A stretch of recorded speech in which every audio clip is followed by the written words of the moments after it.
Welcome to our Rolemaster Actual play session. Twilight of the Old Order is a campaign set in the world of Duyranaki, the continent of men.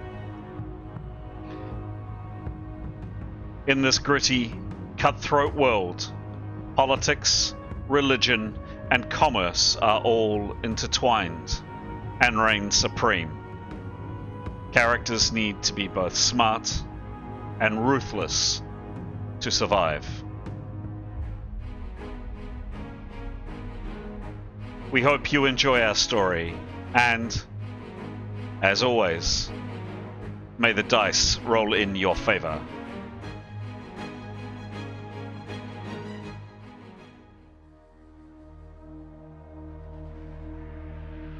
This is episode 180 of Twilight of the Old Order. The Twilight Party, after recouping and recovering, have decided to seek out their foe, the leadership of the Committee for the New Age.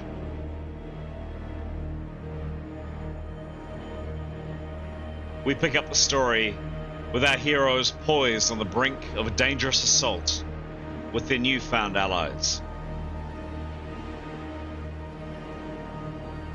Hello, my name is Chris, alternatively known on this channel and in this game as GM Chance, and as the words say on screen, welcome to our story. Now normally we change to a different camera, another screen right about now, but we have a special guest all the way in from Hobart, Australia, who has a very special message to share.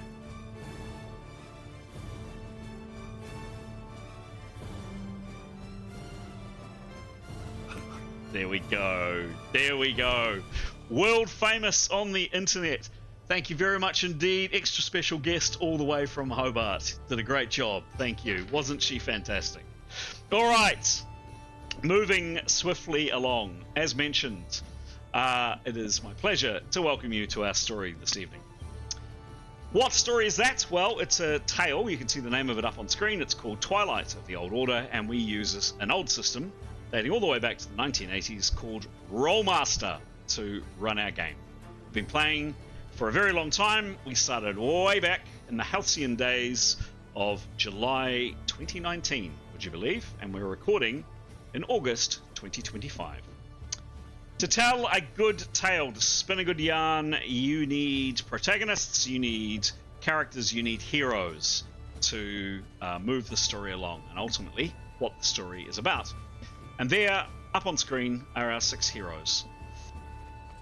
We'll learn a little bit more about those heroes in a minute or so when we turn to the players who play those characters to describe a little bit more about them, answering a question or a like or a dislike or whatever about the characters they play. Just realizing my jaunty music is a little bit loud. I'm just going to switch it down a smidge. There we go. That's better. Before we do that, my habitual, I do it every single session, but it is sincerely meant. Thank you to all of our supporters, the people that follow us online, provide comments, ideas, suggestions, whatever. It really is greatly appreciated. Keep them coming. We really would love some more comments down below, some ideas on the show, what you like, what you don't like, anything really. We'd love to hear more, particularly in YouTube. We get a lot on Facebook and elsewhere, but would love some down below. Also, would say to anybody who perhaps has stumbled across us for the first time, or maybe have seen 1 or 2 of these and you're enjoying it, you're finding our tales interesting and fun, we really would appreciate a like down below, or even better, much better, a subscribe. Thank you very much. It does help the channel grow. And please tell your friends. Maybe you game with people that used to play Rolemaster back in the day. Maybe you still play Rolemaster, maybe you don't play Rolemaster at all, but you're interested in our story and you're enjoying it. Tell your friends. It really is appreciated to spread the word. Right, no more from me. We are turning in short order this evening to kick us our character intros off with Giles. Giles, the mic is all yours. Thank you very much, Chris. Yes, so as you can see here, I play Yotto, tall, slender, pretty average-looking grey elf, who was attacked by one of his father's hair combs. And I guess the question that interests me when I look at these is this: what is the most unusual, unexpected alliance your character has formed? Well, it's probably with this motley crew, right? And that's probably no massive surprise. It's a bit of a loner, family deceased. Thank you very much, Sir Papillus. Not really interested in making friends or having buddies to sing Kumbaya with. Mostly interested in ending Sir Papillus's existence on the planet and friends. So it was in both a very good and not so good place just at the moment. Not so good because of his antics at not spellcasting last time round. Very good because Sir Papillus is rather close. So with a good group of people to be saying hello to him with. And on that note, I think I'll hand over to my fellow warrior mage, Anthony. Lovely. Thank you. All right, I am going to be playing two characters tonight. Eskel, to start with. For Eskel, it's what's the most unique or rare form of magic your character has encountered. So Eskel has always been absolutely fascinated by the oh gosh, I had a blank. The transporter totem pole things. Yes, oh yes, gosh, yes. Yeah, like navigator column. Navigator columns. There you go. So Eskel's only a lower level, mid-level sort of warrior mage, but just the magic, I was going to say science, the magic behind them and how they work and how they can travel such grand distances, and it's obviously probably fairly ancient magic, and just how it all is achieved to not end up in some weird dimension where he's had a couple of experiences already to date. Yes. And not end up like on the 1989 Fly remake. Indeed. Thank you. And you mentioned you're kindly playing two characters, although I do Yes. see that Stara's with us, but maybe not with us. She's just on her phone. Okay, she's got just it. going to try and Yep, sure. listen in that way while Okay. the technology keeps it. Okay. And for Jada, how does your character handle the burden of their responsibilities? As a healer, she has been so invaluable to this party, and many a pickle she has saved most of the party. Maybe not Severin. I think he's done pretty well. I should say Severin. Oh, there you go. I think. That is back in his youth. Yep. But I must say, me and Giles have got a lot of bang for buck out of Jada. Yeah, just that burden of being the only healer in the party is quite quite a lot of weight on her. She did feel a little bit of relief when two parties co-joined, and Kyrios also quite a bit of relief that way. But it's very important because she's obviously very keen to get in some fights and knock things out, but also has to think of the greater good and not get taken out herself. And she does do a sterling job of that, and she has, I would comfortably say, she's saved everybody's life countless times. So yes, she's purposeful in her decision making. Excellent, thank you, Right. and thank you very much for stepping in and helping Stara out, who's having tech issues this evening. Stara, realise you're probably on mute, but hello, good to have you along, and let's see what happens tonight. Anthony, who would you like to hear from, please? Let's hear from Graham. Lovely. Hello, I'm playing two characters tonight. First of whom is Severin. How does he handle the weight of his responsibilities? He's all right with it. He likes the sound of his own voice, so that kind of works. So he tends to talk a lot. Tenya, second other character I'm playing, most fascinating historical character. I think she was quite interested in the whole, not particularly a character, but just the Lords of Arcana in general, kind of very fascinated in a lost civilization that had appears to have a greater amount of technology than exists in the world today. It sounds like a bad conspiracy theory, doesn't it? But it's true. So she'd be interested to learn more about them for sure. And can I pass over to Pete? Oh, thanks, Graham. Sorry, I forgot to change to your other character. That is the other character, Tanya. Pete, sorry. No worries. Thank you. Yes, I'm playing Nicholas tonight. He's a very wimpy sort of fellow, which he takes pride in. And the question that I'd like to answer for him, I was going to, I might do very quick. 2, how does your character feel about the concept of fate versus self-determination? He believes self-determination, absolutely. But the other one that I was tempted by after hearing Anthony's answer for Askell was, where is it? The most unique or rare form of magic my characters encountered. I think the automatons. I'm having trouble saying that word. The Metal Mickey and the dog things in the Alchemists. More Lords of Arcana magic, and I suppose the teleportation device as well. But those animated sort of machines were some part magical, definitely, and those nasty snakes. So those were quite unusual as well. Excellent. Thank you. Have we heard from everyone? Yes, we have indeed. Thank you, one and all, for explaining a bit more about what makes those 6 faces up on screen, tick a little bit. I always love this part of the game. All right. So that is the party, and you can see their names underneath their images. Now is the time we turn to our scribe, Pete, keeper of the records, the filler-in of what happened last session. He keeps great notes and does a superb job. Pete, again, if you wouldn't mind, please, to give us a quick précis of what happened last time. I will take you on a bit of a tiki tour of the map as needed. Awesome. Thank you.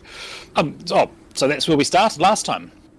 We were we'd sort of made our way into this complex, looking to foil the TPP's plans or Torvash Papillus's plans. We'd sort of entered in sort of the middle of a fight. You can just see to the right, where there's a corridor that goes that's it that way. We were sort of fighting one fellow left of these these Turang guards, and he decided to run away because it was 3 or 4 to 1. So fair enough there. So he ran up that corridor. Meanwhile, Jadar we'd met some this one fellow called Yonton, and he was in a bit of a bad way. But we'd met him previously and knew that he was sort of on our side. Jada spent some time bandaging him and did a very, very good job. Whilst doing that, she reminded him he had said he was going to call his troops. So he then went and did that, started calling his troops and sort of whistling and asking for, calling out to them. While that happened, very rudely, Severin was shot from up that corridor. Shot at, I should say. I don't believe it actually did particularly damage to him, but it was a bit of a rude thing. So we sort of all tried to get out of the way a bit, but poor old Yotto got hit by another, I think we were saying they were crossbow bolts. So yeah, Yotto didn't have a particularly chipper session last time. So he got hit. It wasn't particularly nice. He was bleeding a bit, I think, and so he moved off to the side. Let me see. I think Tanya then armed herself with a bow and shot up that corridor. We couldn't see very easily, but there was because there's smoke drifting across and it's quite a distance. But she did manage to get a good shot off and hit one of the people who was firing at us from that distance. To continue with poor old Yotto's unfortunate evening, he then tried to cast a spell and rolled poorly and did a bit of a Nicholas and sort of fell to the floor, I believe, and sort of went a bit out of it for just a little while. Poor fellow. Not happy with that. Askell, still invisible. So nice that he was still invisible. He decided that what we needed was a bit more information. He started to creep up that corridor, up the smoky corridor, which is fantastic.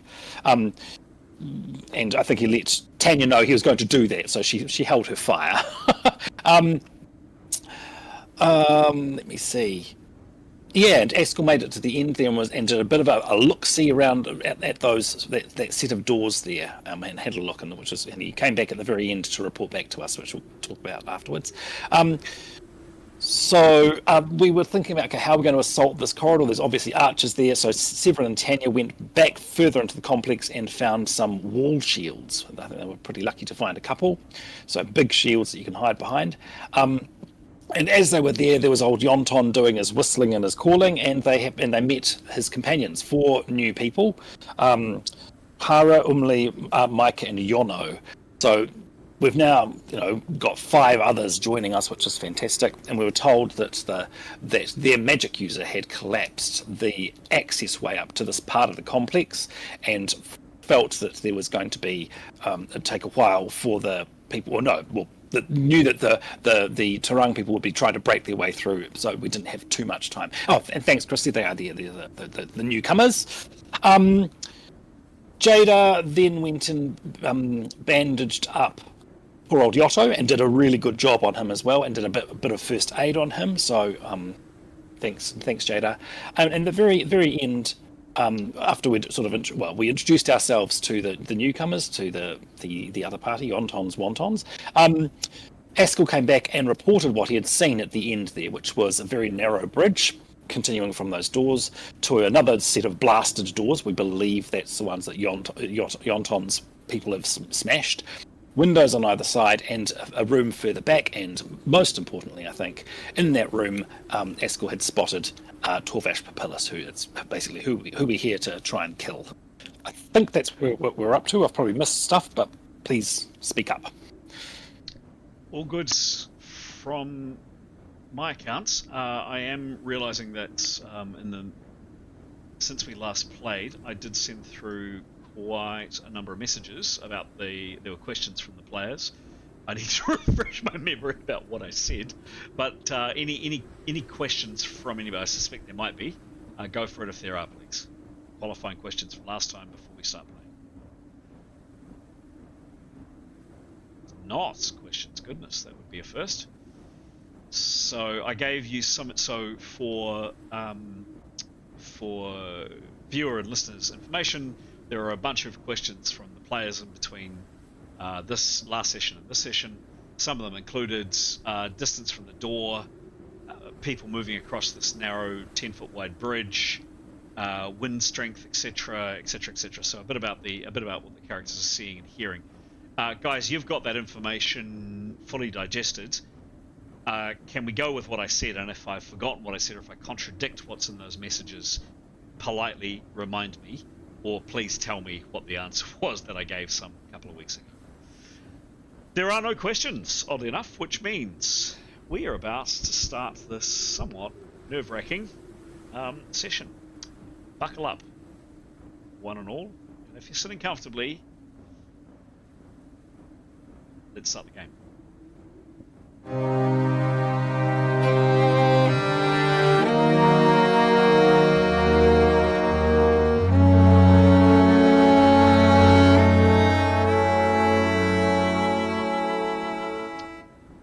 So we're going to begin the game not in rounds. We came out of rounds at the end of last session.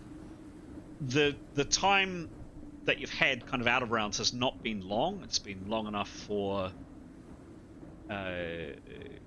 both Severin and Tanya to go back and get those described shields.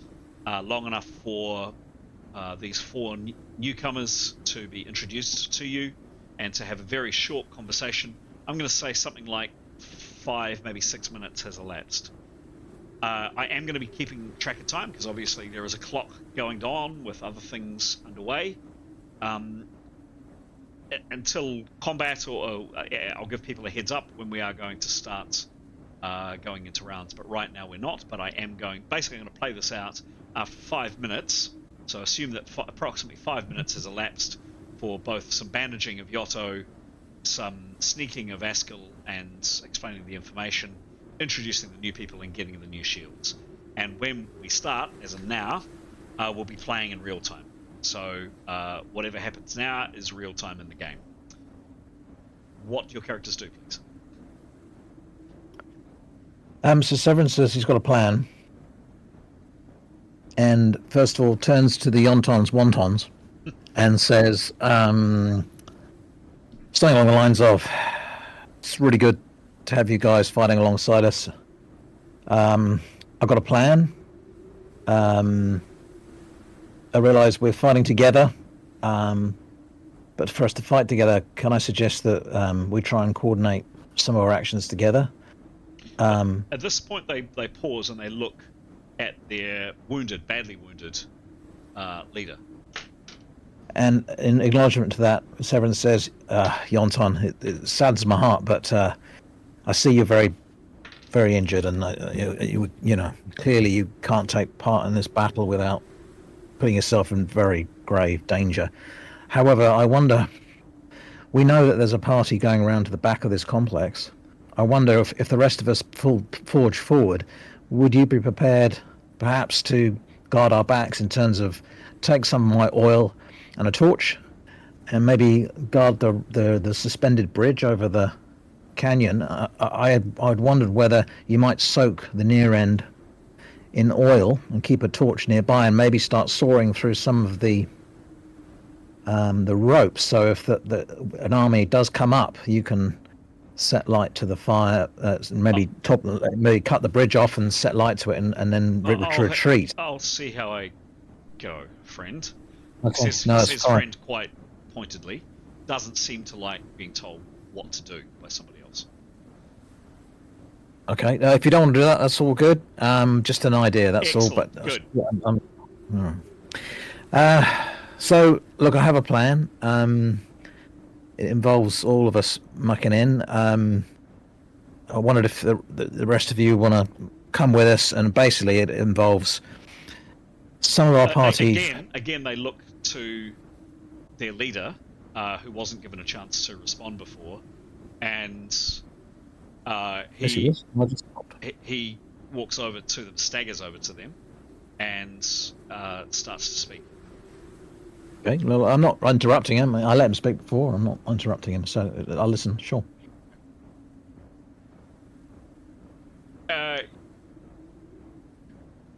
Anybody else doing anything, saying anything that I should be aware of? Severin says to Jada, perhaps could you maybe start preparing? It would be good to see if we can get Yotto invisible, and Tenya will keep an eye on. Severin suggests that they all kind of walk round so they're on the other side of the passageway while they talk. Okay. Round the long way, around the pinnacle. Except for Tenya, who's just going to sort of keep an eye on the window with an arrow on her bow. Okay, cool. Anybody else doing anything? Yep, so Yotto... You go first. No, you go first, mate.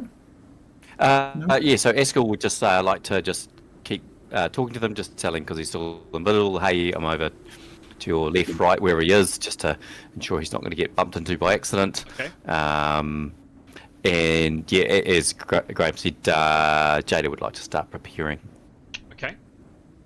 Jada start preparing. Great. Yotto? So Yotto's heard what Severin said. Sounds like a reasonable plan. He would ask the party who has the purple powder grenades, and he'd ask to take them. And he would look for a shield. Is there a shield that looks like it might work? He's not that keen to get shot in the chest again. Yeah, there's plenty of shields laying around. Yep. Pick one So he wants to pick up the one that looks like the sturdiest one and least likely to get shot. And so he can take the purple grenade things and take a shield with him. And he'll want to do all of that prior to being turned invisible. And am I right in thinking that means everything he's got with him, his clothes, his undergarments, his purple balls, the shield, all of that will be invisible at the same time? Yes. If you have invisibility cast on your person, any items that you have when that spell is cast are invisible. You pick something up after that, and the thing is floating through midair, apparently. Okay, cool. In which case he'll suggest is there a way that he can sort of attach a shield to his back or something? So he's got his arms free. No, not easily. No. Okay, that's fine. And if he puts down an invisible item, does it become visible? Huh. That's a really interesting question. Yeah, if it leaves his person, it would become visible. Yes. Okay, that's fine. There's a way he can make sure he's always got stuff connected to him, so he can avoid that. That's helpful to know. So he'll get the purple grenades, get the strap. Do this before he gets. Someone tries to feeling slightly anxious about the idea of spells just at the moment, but I don't think he'd ask the party if there's anything else they think that would be useful for him to have prior to finishing. One question from the GM: how many purple balls do you have? I have the memory of about 3 or 4, perhaps. I can't remember what's on the party sheet. Yeah. Yep, 2. It says Two, done. Yep. 2, thank you for your honesty. Yep. 2 it is. Lovely. Very good. That's Askell, that's Yotto, Severin and Tanya have acted. Anybody else? Jada is preparing. Anything from Nicholas? Yes, I just saw them, bloody hell. Oh, you do have 2 times exploding powder balls. Nicholas has those.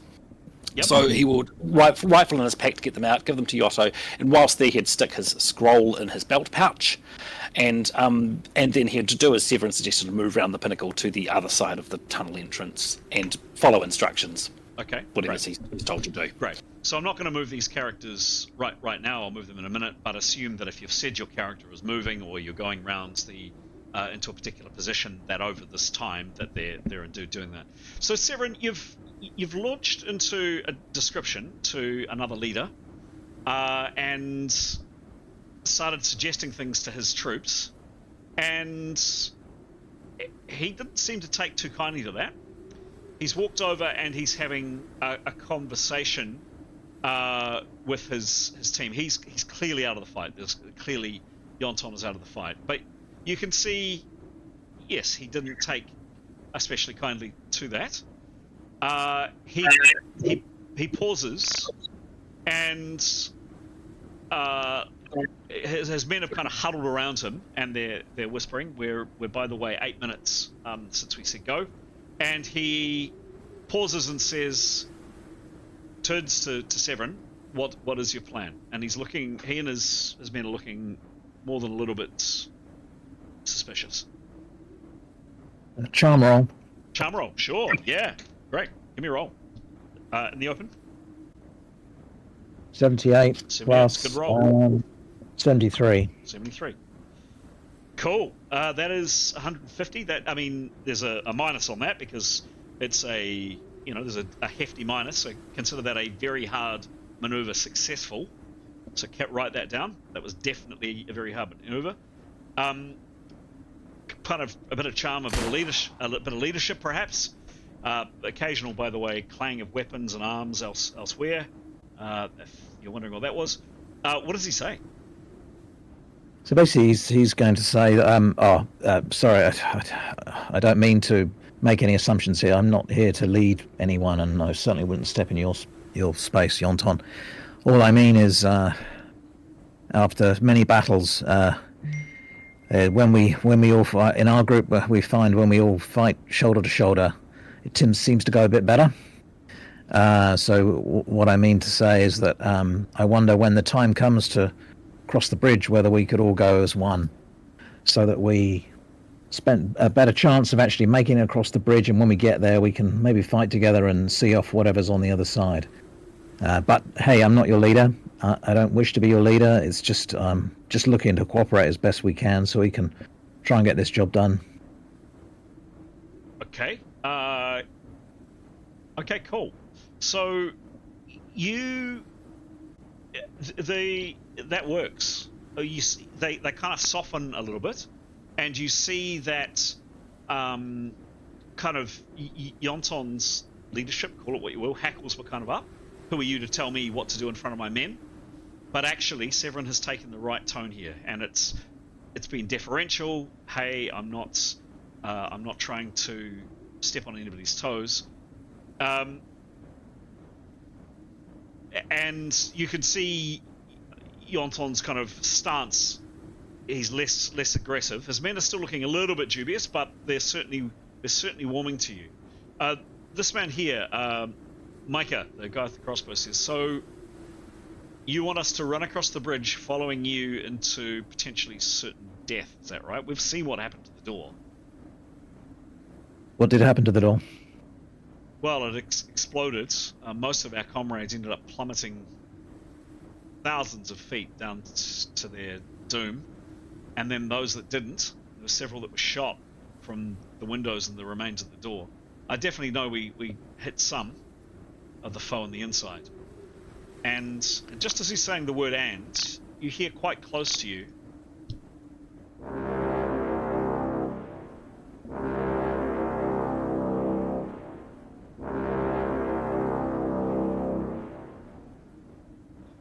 and an answering noise, probably not quite that loud, you just catch it, but it's another horn. So, just everyone will continue saying, I assume our missions are the same, as to try and destroy this group, and we're gonna try and get to Torvash and Pipalis and kill them. Two of our guys are going to see if they can. Well, we've got one invisible. Going to try and make another one invisible. We're going to try and make some mischief before we cross, to further our chances of doing so. And Tanya and I are going to get our bows and try and soften anyone we can see through the windows. And I wondered, Mika, if you, with your trusty crossbow, whether you'd like to join us and see between the three of us who we can pick off while we work our mischief on the other side.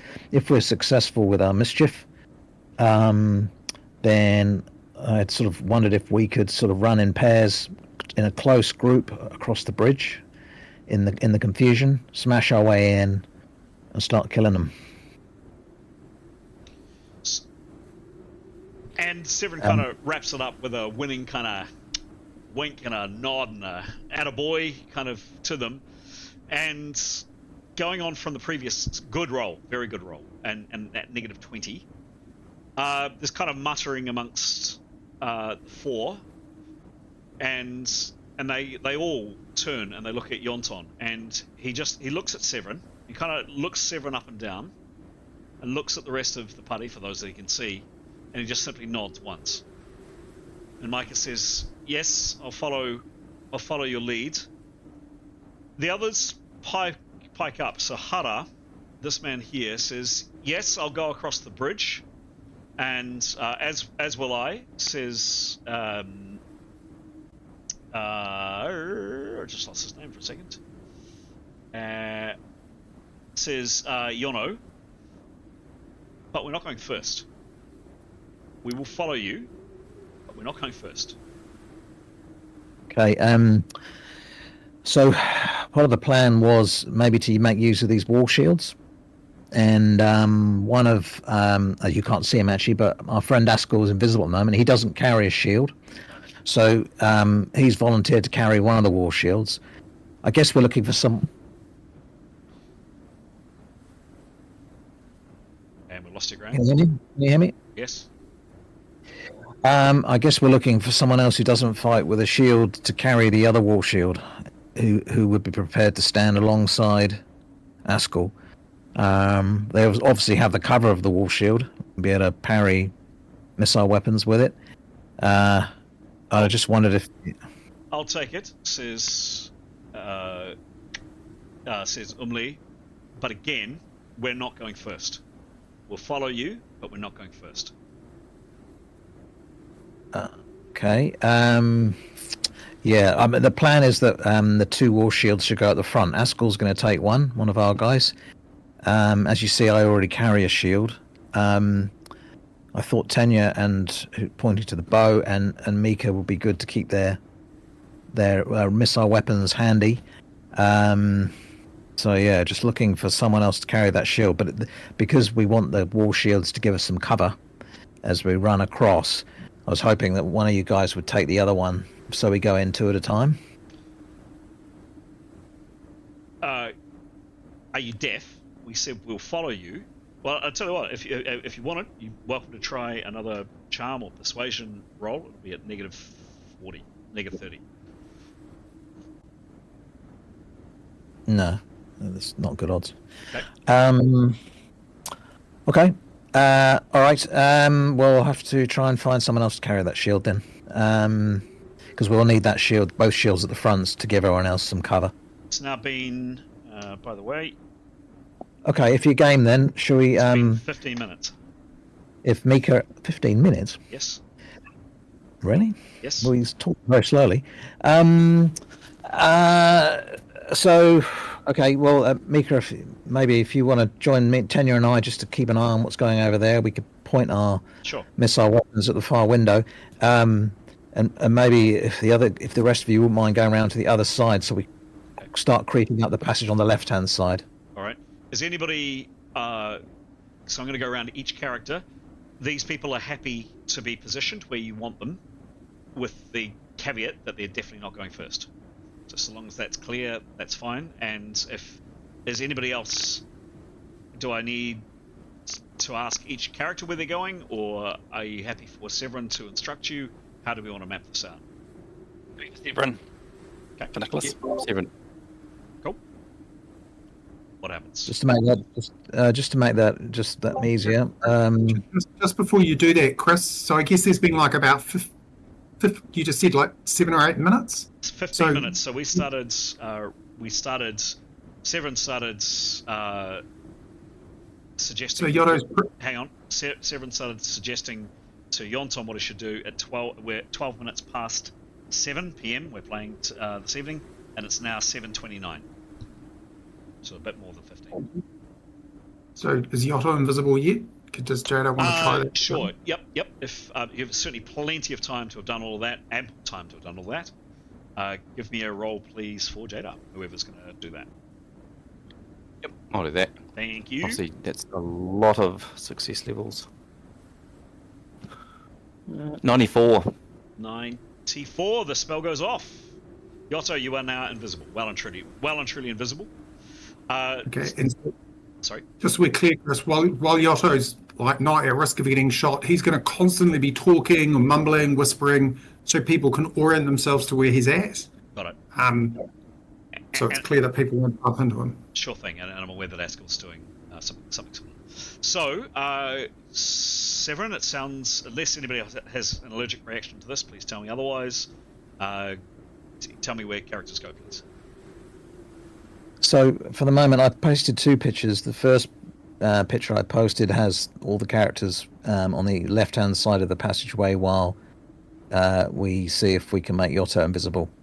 Severin will keep talking while this is all going on and explain the second picture you see, which is the use of the 2 shields, one by Nicholas, one by Hara, in that arrangement, staggered over 65 feet from the first window, staggered with archers behind, crouched, so that they can pop up, shoot over the top of the shields, and then pop down again. Okay, where's the image, please? The most recent one I've... Okay. We haven't moved yet, but that's what Severin's explaining. The first image I posted is hopefully where we are now. Yep, okay, so take it as read that yes, you've moved from the first image, and there are... you use the gap in between, and there is the potential for missile fire to come through here. Use the gap appropriately, you put a shield up, and you basically run through. I'm not going to worry about people getting shot in that regard. So, and now? Yeah, so until we're just seeing if Yotto can be made invisible, and while we prepare, the Severin, Mika, and Tenya will sort of link up and keep their bows trained on that first right window to the side. Okay. If anything moves there, they'd like to fire. So, lining up some shots. As you can see, they're quite close together, so that Severin will be sort of positioned slightly backward, so that he can fire in between them. His arrow won't obviously be behind them, but it's just so they can get a bit closer. So just so you're aware, people here can be shot.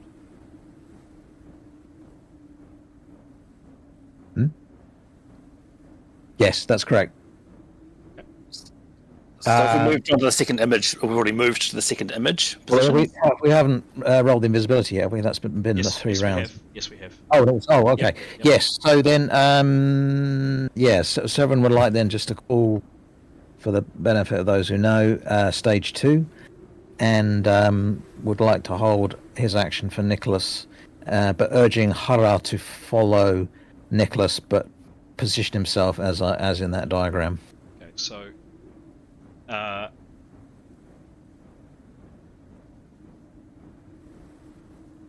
And urge him just to stay crouched behind the shield so he's got full cover.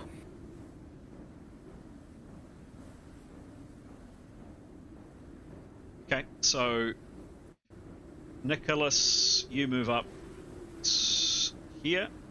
Do this bit first, and then Severin. Where is Severin? Severin. No, he's urging Hara to use the other shield and go up. Okay, behind you. So the idea is Nicholas holds the shield up, and they kind of shuffle along, missile parrying if necessary, and try and keep both of them behind the shield. Yeah, got that. Okay, so yep. So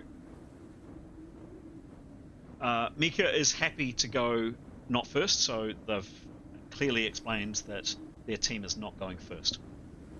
That they're really disinterested in that.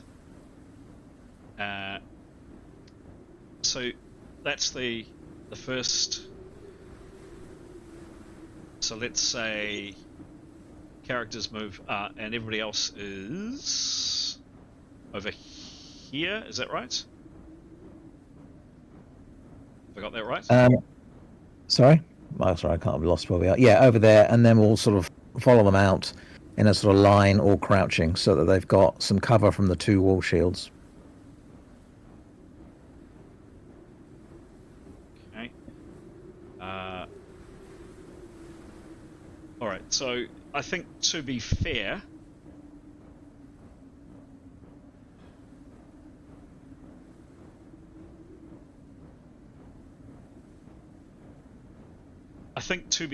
to your characters, I will. What will I do? I will.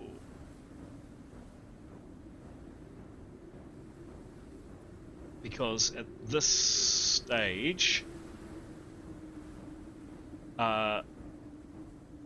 certainly Severin and Mika are going to be in the line of fire, the way that second image is portrayed.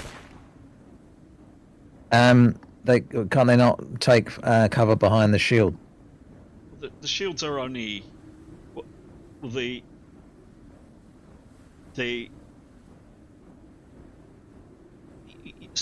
so this flank is exposed. So Nicholas probably partially covered by the shield. Severin is definitely not going to be in cover of the shield. Face on, perhaps, but certainly not from the side. And nor is your friend Mika from the side. So, as we look down the passage, we can see one window, correct? Okay, cool. So, cool. We'll play it as is, but I guess I'm just warning you that just trying to think what's fair, because your characters would not put themselves in jeopardy. But you're working with the information you have. No, cool. So we'll go with what's there. So basically, as we look down the passageway, can we see one window? It's hard to see. Basically, hard to see, right? But they've looked down here before, obviously. I've seen a window here. Yeah. So basically, the idea is that to put the shield. Wall shields are pretty bloody big, aren't they? They cover one person. Yeah, but what I'm saying, if this person is in direct, so if the person in the front holds the wall shield up in front of that window, and the person behind crouches, the idea is that they can't be hit. If they try and pop up and fire, then they could be. But if the person behind is crouched, they would have to sacrifice From frontal fire, sure, absolutely. From frontal Well, fire. from window fire, basically. When we mean front, we mean we can see. We think the only place they can fire from is the window that we can see through there, Cool. not the windows we can't see. Cool. So that the shield will be angled towards that window. Okay.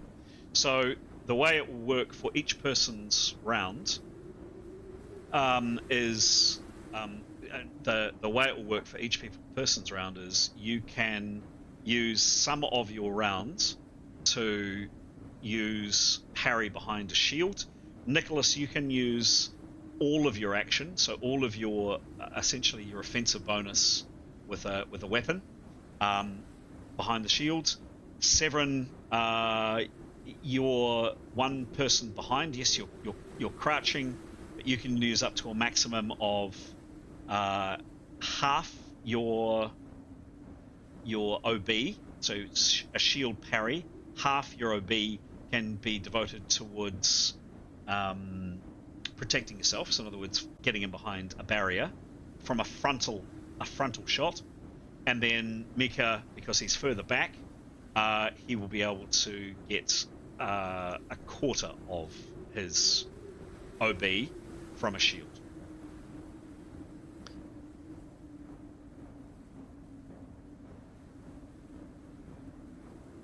But you're saying we can't see the window?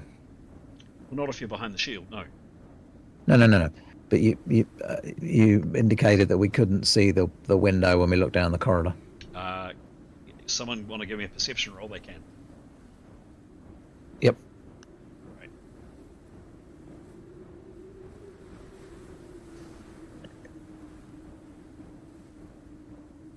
27. That's 80.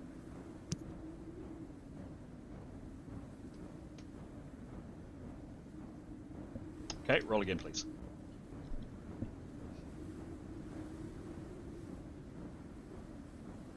$43.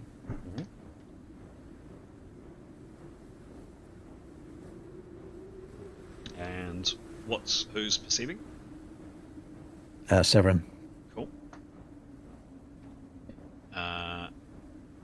What's his bonus? 80. Yes, you can see a window through there, and there are definitely people. Tanya shot at one person and hit them, and there are various heads, people peering around. At least 2, you think, maybe even 3 separate. So Tanya's had her bow trained on that exact spot for however long you're thinking this is taking. She was going to release her bow if she saw a shape that she could fire at. Okay. Not a viable target. They're basically, an eyeball. They haven't stepped out. They haven't taken a shot. They're basically a tiny piece of a person's head. In the same way that you guys are peering around the corner. Okay. Okay, cool. So I've got 3 characters lined up. The shield can't cover one shield. A wall shield is large, yes, but it can't cover all 3 people in its entirety from the front. Nicholas is completely covered. Severin is mostly covered. Micah there's parts of Micah sticking out. What do you want to do, guys? This plan's gone to shit already. 1 person behind a shield, covered, protected. 2 people, maybe, but trying to put 3 people, not possible. Just not possible. Should we maybe just the rest of us hang back, and those that need to go forward because they could be protected behind a shield? We've got 2 wall shields, right? Yeah. Yeah. Why not move up side by side? Yeah, absolutely, you can do that. Yeah. Yeah. Okay. So that'll cover 2 people. Chenya can't get a shot in anyway at the moment at all, from where she is right now. If you So imagine they're like, Yeah, they're got it, yeah. peering around the corner, right? There's not a viable target. I wonder if the rest of us hold back and then move forward later rather than risk being shot if we're not going to be doing much. What do you think? I think if we went up side by side, the wall shield to the right would cover the other three people. The three people behind the left-hand wall shield, and then the three people behind the right-hand wall shield would be perhaps have the same problem, but that might be mitigated by the angle. But if they're I mean, I'm using logic here, but I don't know that it fits. But yeah, we can. I'm just wondering about the five at the back, whether they just keep out of, because they according to the game, they could be shot even where we plan to put them. There's no harm in other people picking up shields as well. It doesn't mean they have to use it. They can just drop it if need be as well. Can do missile parry. Yeah. Yeah, just. Yeah, I'm just wondering if Askell, Yotto, until they are ready to move forward, do they just hang around the corner and just move from the corner rather than snaking their way out, but they might be hit? If that's safer, then let's do it. Yeah. Well, yeah, I don't know. I can't. Yeah, I'm not seeing the angle, but yeah. You I don't know how many wall shields there are. You know, there's that interlocking effect. You could try and create as well if there was more wall shields. I don't think the game's allowing for it, to be honest. No, it's not going to happen. Yeah. I mean, I think you're right. Maybe Nicholas and someone with a bow creep up because they're as safe as can be. The bow person can take shots. We ask Hurrah to come up next to Severin, so there's more covered, because presumably Tanya can stand between the two shields, and so we'll be covered unless someone fires an arrow or the devil dust. I don't think that we will be covered. No. I mean, I think what we should do is send Yotto forward. I mean, the only other thing we could do is come back. We could turn Nicholas invisible as well. Nicholas, Yotto, and Asko can creep forward. Yotto will throw the balls. Nicholas can cast the spell invisible on someone, and then we'll have to Scarper. So just that you want to be not as far back as possible. And then when the balls and the spell are gone, then we lock, step, and shield and walk across like a tortoise. It's the same basic plan. So Askell goes forward now. Then we've got nothing to shoot anyway. Correct. Askell and Yotto go forward now. You go forward and make sure you stay either side of the door. And then Askell, you keep talking to Nicholas about what you can see, and then Yotto, and we'll have to just go. We'll have to hit the bridge from here, I think. Do you see what I mean? Yeah. There's a risk Askell could get hit collateral fire, like, even though he's invisible, as soon as they see Nicholas going up. I think it's safer for Nicholas to go back and get made invisible. What are your thoughts, Pete? Don't mind. He wants to take the wall shield. He wants to take the wall shield with him, so that when he casts a spell and becomes visible, you only need to be a little bit across the bridge, right? Then you can cast the spell directly looking, and then you can just literally throw yourself back under cover. Yeah. I mean, yes, you might get shot, but if he's got the wall shield when he becomes visible, that will be, So Severin could walk up to the corner holding the wall shield. No. Nicholas holds it when he's made invisible. Ah, yes, genius. Yep. And try that. You carry two wall shields, one on each arm. Like, obviously you've got no weapon, but I doubt that. You only need to carry one, and then the three of us can go up. Yotto can go right to the beginning, right to the second set of doors. Askell, I think maybe, I don't know if you calm or hang back. Nicholas can go up, and as soon as chaos erupts, if it does, or Nicholas becomes visible, Yotto will step through and throw the grenades, and then you guys will have to Scarper because he'll get killed otherwise. Yep. So happy to give that a go. Do you mean have the spell first? Sorry? Let's back through it. Who's going to do what? So you're saying if Nicholas gets made invisible, three people go up first. I suppose the thing is Nicholas could do the vacuum on one of the windows, right?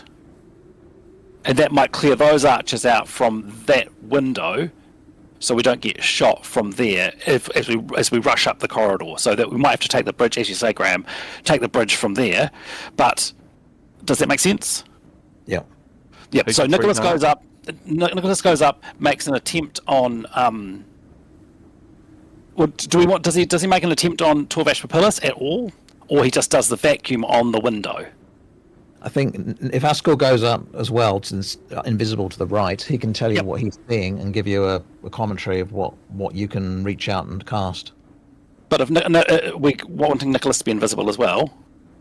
So I mean, Yotto's if already invisible? if he's taking the shield anyway, and as soon as he casts, he'll be visible again. Correct, but he'll be behind the shield. But Yeah. at least he'll get up there safely, and he can get a proper look instead of ducking out, getting to take a spell. Yeah. So do we want him to do the vacuum on the left-hand window? So the window nearest the door, because that's the one that seems to have the most angle. Yeah. Yeah. And then once that vacuum's done, he gets out of the way, but we'll give the shield to someone, so he'll go to the right. Everyone rushes up. And then I suppose it's about the timing of Yotto chucking the balls in. Yeah. Yep. To So, try I and mean- cover that confusion, to cover us as we go across the bridge. And then we just see from there. Yeah? So Askel, it's up to you really to call it, because you're the only one who's going to see. If you're up the front, Yotto will go past you. And so you'll see the first bomb go in, at which point we just leg it across the bridge. We're not going to have time to get ourselves into formation, are we? Because No. You'll see Nicholas become visible as soon as he's done that vacuum spell. Yeah. So, and, sorry, you said Yotto was going to run past me? Yeah, so you're going up to the right of the doorway in that little crevice, keeping an eye on things and telling Nicholas what you can see. I think. Oh no, he doesn't need to. He's visible too. But You get a shield, Eskel? What was that? You've got a shield and armor, haven't you? I just think the two of us should go up to the second set of doors, and then when invisible Nicholas casts something, we're either going to see Chaos or we're going to see Nicholas, right? So that action will be obvious. At which point, bomb one way, bomb the other way, and Yotto and Aska will be there ready to be attacked and to attack, and we've just got to wait for the cavalry, i.e. you guys, to arrive. yeah, okay. You just shout and we'll run. We'll go across the bridge. Cool. Yep. So you're both going up to do the bombs on either side of the door to cause confusion. As soon as you sort of see Nicholas, or as soon as you hear the vacuum, you'll hear the vacuum. That means you do your bombs. It means everyone's running up from way back. Yep. So you're not going to cast Mind Domination or whatever No, it was? it won't. No, I think better to do the vacuum to try and take out archers in one of those windows. Yeah, or to try and take out the people You're going to, in that case, you're going to cast it to the right, aren't you? to the right. Yeah. So we'll still have people attacking from the left, but you might take them out with a purple I'll ball. bomb them first. Yeah. Yeah. Yeah. Just to clarify, we're talking about the first set of doors, not the second set, which is on the other side of the bridge. I'm going to No. go right up to the second set of doors on the other side because I'm going to need to pop my head round, top the grenade in, and then hide behind the shield I've got that's invisible. But I will become uninvisible, and then what I'm going to do is toss the second grenade either at Papillus or people who have not been hit. Yeah, but And Essel's going to hide take the full first set parry. of doors. Well, I think Actual should come to the second set of doors. You have a shield. Then if we are attacked, it's two of us, not one of us, against whoever attacks us. So Eskel carrying a shield, they will see the shield because that's not invisible. Ah, Yeah, because he's already invisible.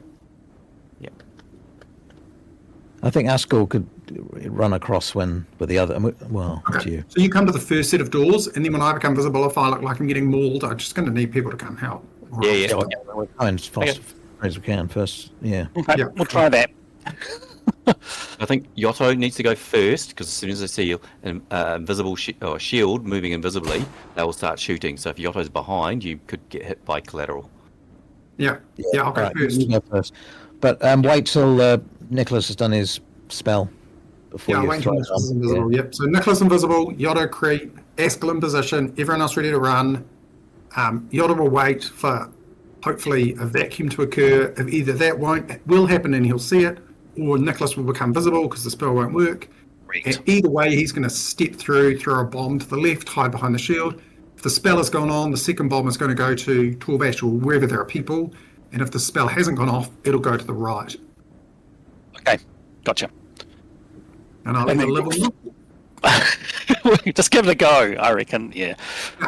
And if Nicholas doesn't get he's got another spell, Brilliance, which he will just attempt. It's just that this magic not being reliable is so frustrating. But anyway, No. cool. Just roll with it. Cool. Got it. Sorry, yeah. All your bags of tricks of skills and Yeah. anything. It's frustrating that the our vision was different, I suppose. Yeah. Sorry, Graham. Oh, it's all right. Yeah.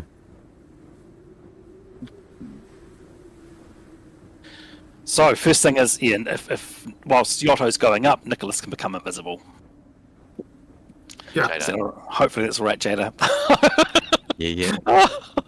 Oh, this bloody magic thing. Bit of a leveler. It's yeah, it really is. Really is. That's right.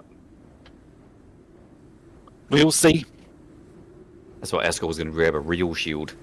That way, didn't need to rely on magic, or if he got bumped and it wouldn't disappear. Yeah. As has happened previously. Oh, he's lost concentration. The shield disappears. You mean? Yeah. Oh, this is a few combats back. Yeah, because he suffered it one sort of hit, so it just dissipated, lost concentration. Yeah.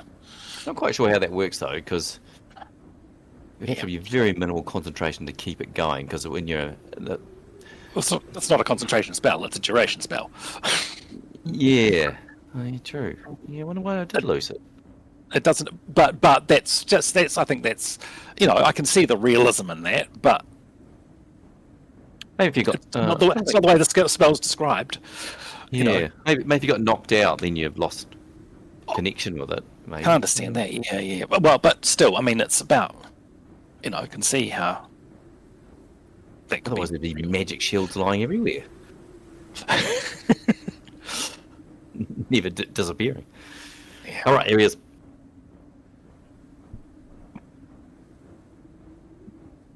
Stunned silence. No, Ready. all good. Excellent. All right. What's the plan, guys? What do you do? Nicholas would say he'd like to be made invisible. Okay. Jada will do that. Okay. Give me a roll. Fully prepped and stuff, I presume, waving hands, ready. Yep. Nicholas has got his shield. Mm-hmm. 56. D6. The spell goes off. Awesome. Okay, so while that's happening, Chris, I think Yotto's speaking, so describing what he's doing will tell to the party he's planning on moving forward using, if necessary, his stalk and hide skill. He's going to cross the bridge carefully. He's invisible, trying to make sure that nothing is able to be seen where he stands. He's going to position himself by the second set of doors, ready to biff the grenades in behind them. Okay. And he's going to say to people, he is going to shout when that happens, so people are aware, because he will become visible at that point. He will. Okay, great. Fantastic. Thank you. I would like others to step out of this chat, because this is Yotto being very brave and heading him by himself, all by himself. Just before we do that, Chris, do we want to hear what others are going to do? Because Yotto would want to know what others are going to do, and if they're going to respond before he wanders into the jaws of death on his own. I thought you had talked about that already. Do you want to go and get Graham back, somebody, please? Oh, yeah. Sorry. Yeah, I think it's more so GM knows that. I'll do that. In the event of he slips or whatever, we will do X. Oops. Why is my screen looking like that? No, that's why.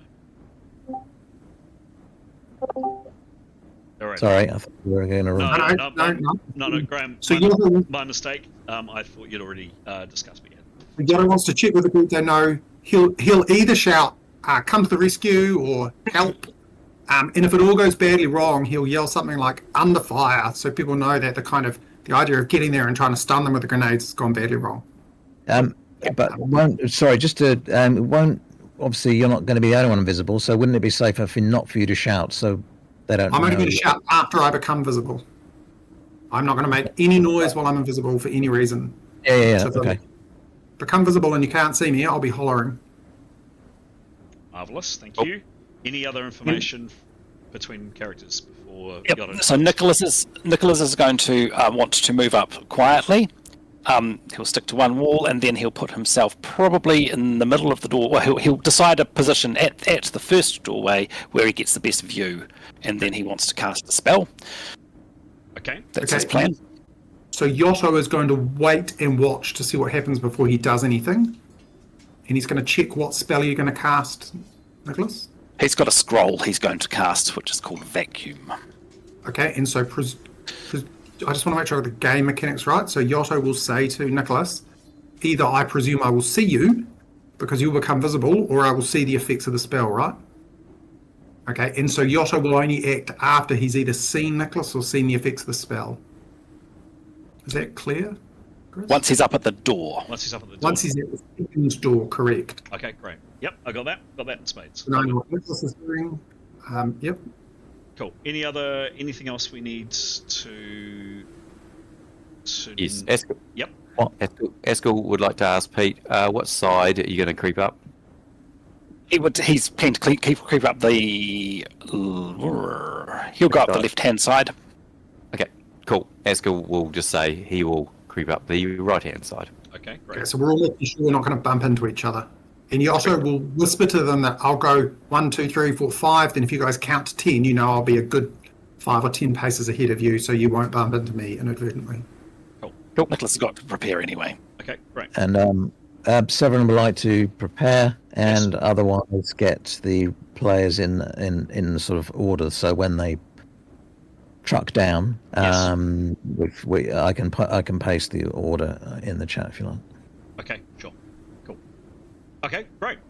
Excellent, thank you. Marvellous. Nothing else for Yotto. You've communicated, so Nicholas, you said that side. Askel said that side. I think that was it. Is that right? Nicholas left Eskel, right? Yep, lovely. Thank you. Yotto out in front, and Severin is kind of corralling the troops at the back. And clearly, you're all watching, looking for a target. The people on the other side are clearly nervous. You've already shot one of them, and are definitely keeping their distance. Should someone step out, absolutely, by the way, that is a target. So should someone step out, that is a viable target at this stage. You know, it's really not. Very good, thank you. If you can please, other than Yotto, jump into another chat room, and Yotto will play this out. I'm going to need Pete, aren't I, Chris? Maybe not. I don't know what's going to happen. Maybe not. I don't know what's going to happen either. Right, Pete, Yotto. One question: roughly, how long are you planning to wait? Not too long, because he does plan on prepping once he gets to the door. So he knows that will give Yotto enough time to make it across the bridge. All right. And get himself ready. Okay, great. Cool, very good. Lovely. Let's go. Let's go.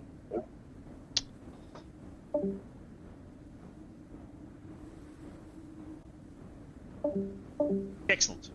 Yotto, so you are now invisible. What do you do, please? So I'm going to stalk and hide if that helps, and if it's going to slow the game down, it makes no difference, he won't, but he's going to walk slowly and very carefully to the door. He's going to be perceiving hard, are there blowholes in the walls? Mm-hmm. Do I see random people? Is someone standing behind this first set of doors? Mm-hmm. And then, he knows that Askel's been this way before without any difficulty, right? Does it fit the first set of doors Askel in? So that's job number 1, is to get to the doors. Mm-hmm. Okay, great. Give me a stalking roll. Yep. Hang on just 1 second. 66. 66. And his stalk and hide is 51. Is 51. Cool. Thank you. Plus 51. There's. Don't forget, he's at minus 20. Thank you. Thanks. Thank you for your honesty. I mean, you're not incredibly silent, Yotto, but there's the sounds of the breeze outside and other things which are muffling. So you think you're pretty good. And could you give me a perception roll? Additional noises outside. 2. Oh, it's must. It's must. Could be amazing. It could be really good. This is Yotto. It won't be amazing. Maybe if Askel is playing him. What's his bonus, please? Oh, sorry, his perception bonus. Oh, here I am busy laughing at myself. 65. 65, cool. Okay. Negative 20, of course. Thank you. Yep. Yep. So he doesn't, getting up to the doors, he doesn't see any potential traps or anything like that. He doesn't, and he doesn't detect anybody, at least this side of the doors, waiting on the other side. He's now at the doors. He's here. He's exactly there. Okay. So, and he's perceived his way through the doors. He's going to gingerly step through the doors, little cheeky to make sure the bridge is real. I know magic doesn't work here, but he wants to make sure this is actually a solid thing. It is. And when he's outside, again, he wants to do a general perception. Who can he see through the windows and stuff? I'm happy not to roll them if you're happy to just describe. Sure. So he catches glimpses. Now, these two men are standing right there. They're not actually standing right there. Just for simplicity, you see basically their eyes around the corner, and maybe a glimpse at these people. Out the door, this is what he sees. So he sees smoking doorway. There's a flight of stairs up. There are the bodies that I've already described, several of them. There's a lot of blood on here, and a lot of blood and pools of blood as well. There are people peering. Every now and then he catches just the slightest glimpse of someone peering around a door. There are definitely people, you can see the figures here, peering around those doors, and people peering around that window. And you think it's hard to see with the smoke. Peering around that, there's another window over there, and there's another window here as well. And people doing the same. So there are people cautiously peeking out every now and then. Okay. So what he wants to do is cross past that. Or how windy is it? Like, he's got any risk of being blown off this thing? No. As mentioned in between both this game and last game and this game, the wind is not particularly severe. It's probably a little bit more dramatic in the sound effects than what you're hearing. No, he's not at risk of being blown off. In which case, he wants to walk to about a third dead character, making sure he steps in nowhere, and he doesn't want to leave blood footprints or anything. If he's stalking him, he will. Okay. So he wants to be clear. Yep. And once he's at about the level of the second person or so, he wants to look back to make sure there aren't windows on the other side looking out. Do you see what I mean? Yeah, got it. Yes. Good call. Okay, so let me just roll a dice. Yeah, okay. So he's lucky there's a corpse here and a corpse here. These people have got various arrows sticking out of them and so on. There is a lot of blood around here, and unfortunately, the blood that has leaked out from both this person and this person, there is quite a lot of it here. Good shout on the blood. I would like you to step across, or basically a short leap, to avoid treading in any blood. There's a large enough pool of blood that you could potentially get your feet in some. It is an easy maneuver. Now, in the spell, if you leap and you fall with a heavy jump, you become visible. This is not a massive leap. You're not leaping off a great height.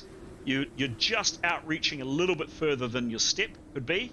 I'm not going to class this as a serious fall, but you do need to extend your body out a little bit for an easy maneuver. Because it's an easy maneuver, it has to be, and it's all in one go. It is an all or nothing. Just roll. Please. 68. 68. What is your alternative? Otherwise, is to walk through the blood, and you can probably avoid just before. Sorry, I should have explained. I'll take that roll if you want to keep it. You could walk through, and you think there's an area you could avoid most of it, but you might get some blood on you. Well, his agility is +13. It's not bad. Okay. So he probably take the lead. Okay.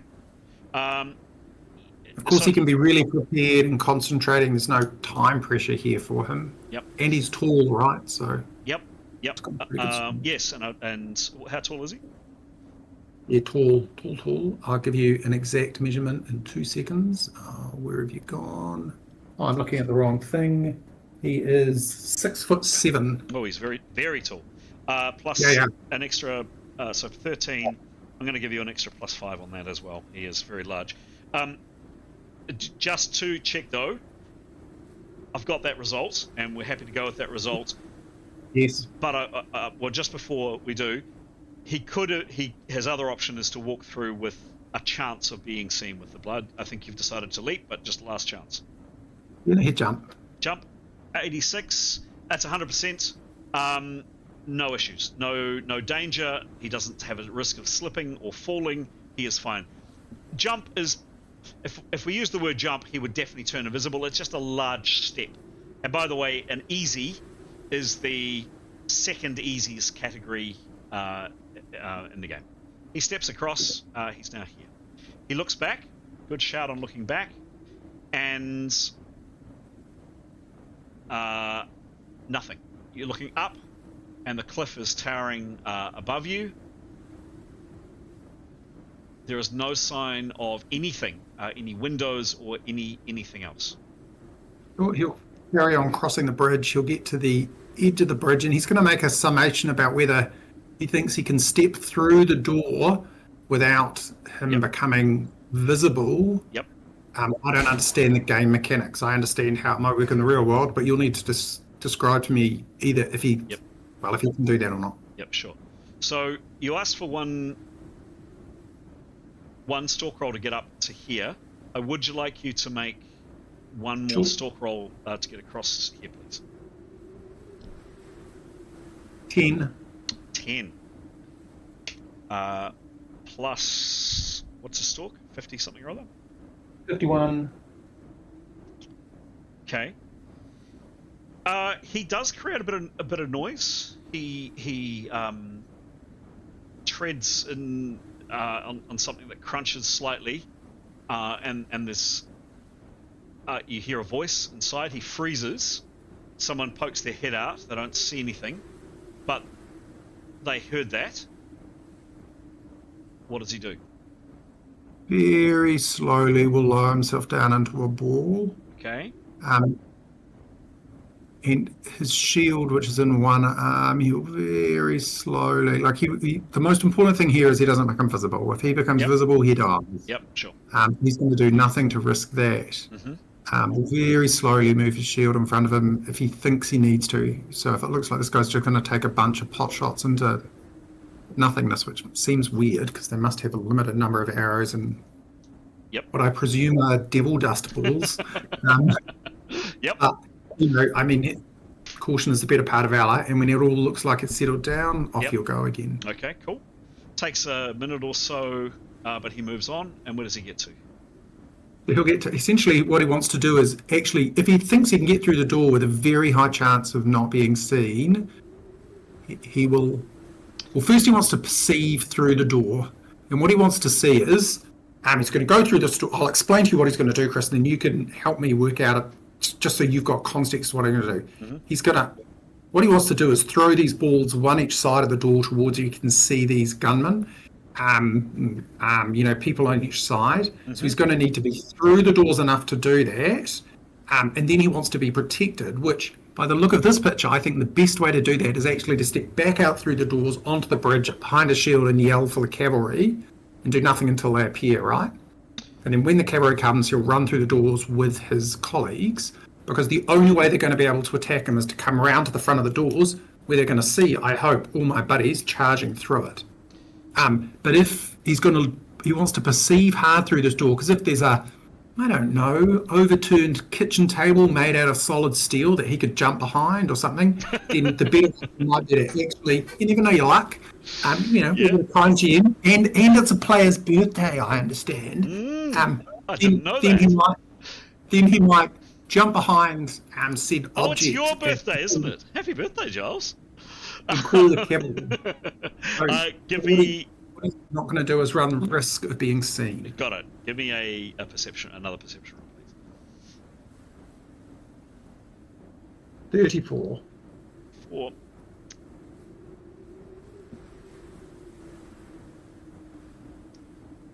Okay, and his perception, please. It's not terrible. 65. Minus 20. Oh, the leap, the step was at minus 20. We didn't do it. Yeah, I definitely told you minus 20. Oh, did you? Okay, I didn't hear it. Put it that way. You got a freebie. That's all good. You Thought I told you. Yeah, no. Look, you may have, and I just simply didn't hear. I mean, just to give you a bit more context, by the way, Giles, it's a long way down. So those are, probably 20-man tents that you can see down there. It's it's a long way to go.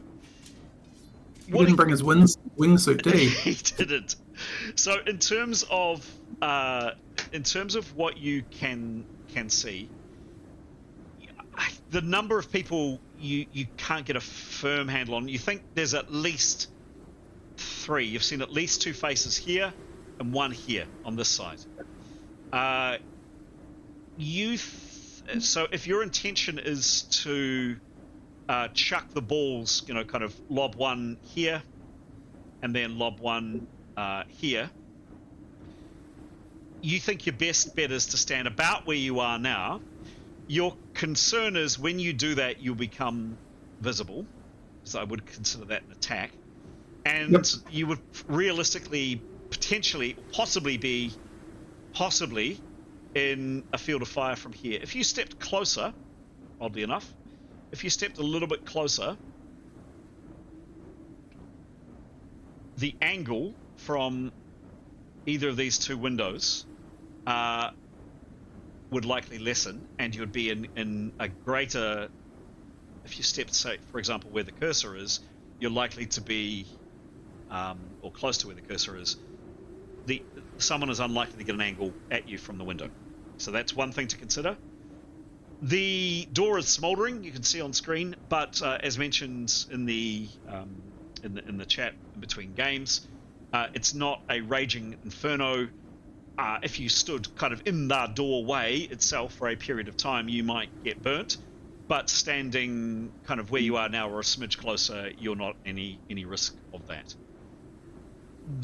Just so The number of people that, as I say, that you see, you think is about 3. Does that help? So yeah, I just want to be really clear I've understood you, Chris. So behind the door, sort of in front, there were about 3 people, and then I saw 2 or 3 people kind of by the windows to the right, and 2 or 3 people by the windows to the left. So 1, 2, 3, 4, 5, 6, about 9 people in total. Really hard to say because I appreciate it. You don't get a clear view. It's smoky and all the rest. You would say at least 6 or 7. Yes, at least. Maybe more. And they seem to be in 3 groups, 1 by each window and 1 clustered around this door. Is that correct? Some here, some here, some here, some here, and some here. Yes. Okay, so Yotto knows he needs to throw this grenade thing a minimum of 10 feet, or probably 11 feet, because it has a 20-foot diameter. Yep. And so he obviously doesn't want to get caught in it. Yes. 10 foot is, call that 14 foot to that person there. Okay.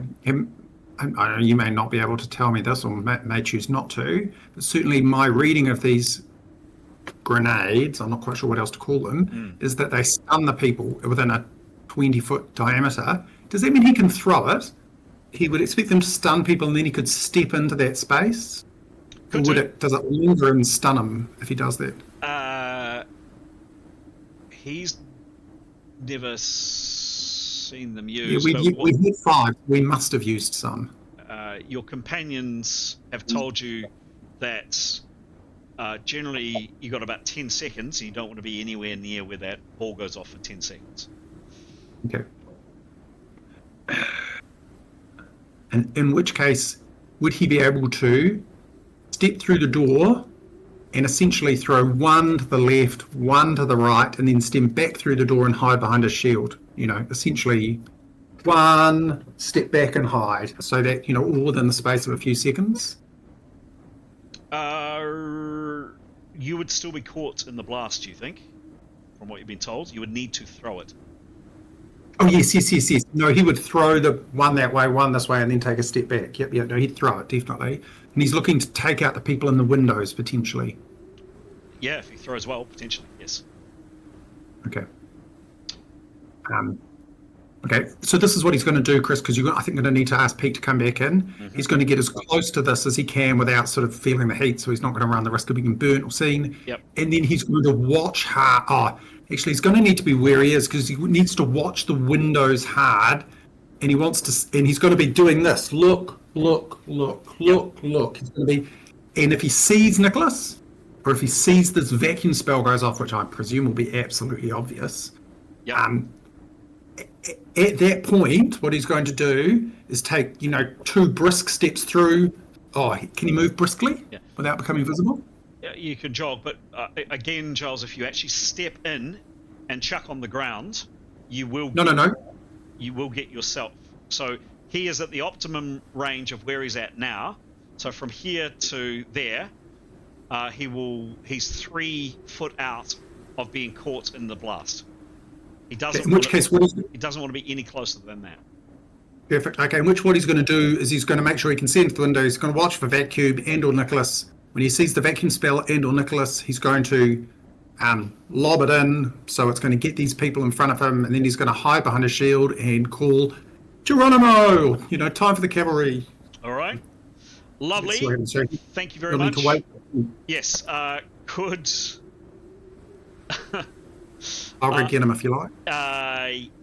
Yeah, actually, I'm just going to hide your character a little bit. Oh, good point. Because, of course, Nicholas has no idea of what is going on or where you are. So I think it is now time to do this. If you could go get him, that would be great. If it is just Nicholas acting by himself, please ask him to come through. If there are others involved, we'll broaden it up, please. Well, so I'm running off the plan you heard too, Chris, and what I heard was Nicholas is going to come and throw the stuff around, but Invisible Askell is going to be on this bridge too. Yeah, he did too. He did say that. Invisible Askell should probably come as well, I would have thought, because he'll be able to see and Yep, all good. Please do that. If you I'll be back in a sec. Thank you. Well, no. You exit stage left because you don't know what's going on, of course. Oh, yes, I'll ask them to come and up. But as soon as the vacuum thing happens, or I see Nicholas, I'm going to need to come back because that's my indicator to add. That's your cue. Got it. You bet. Okay. You want me to stay out? Yes, please. Alrighty.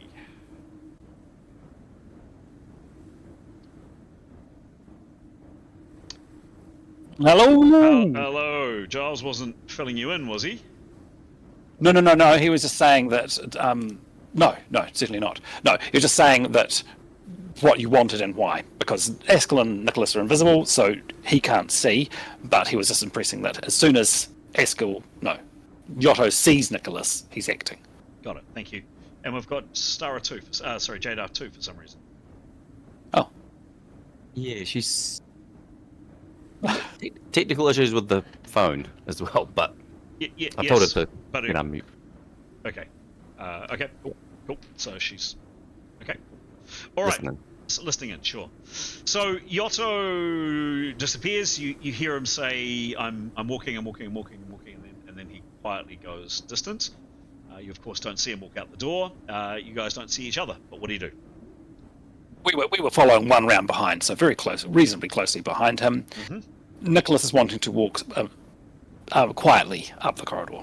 Okay, so give me a stalk. He's on the left. And he's on the left. So does he have to make a stalk roll, or he can just walk amongst things and not trip on stuff? Is that possible? Sure, if you want to try. Yep. But so he can't just walk carefully? Absolutely. He can walk carefully. Does he have a score? What's the Let's find out. Well, no, what's the consequence of not doing a stalk?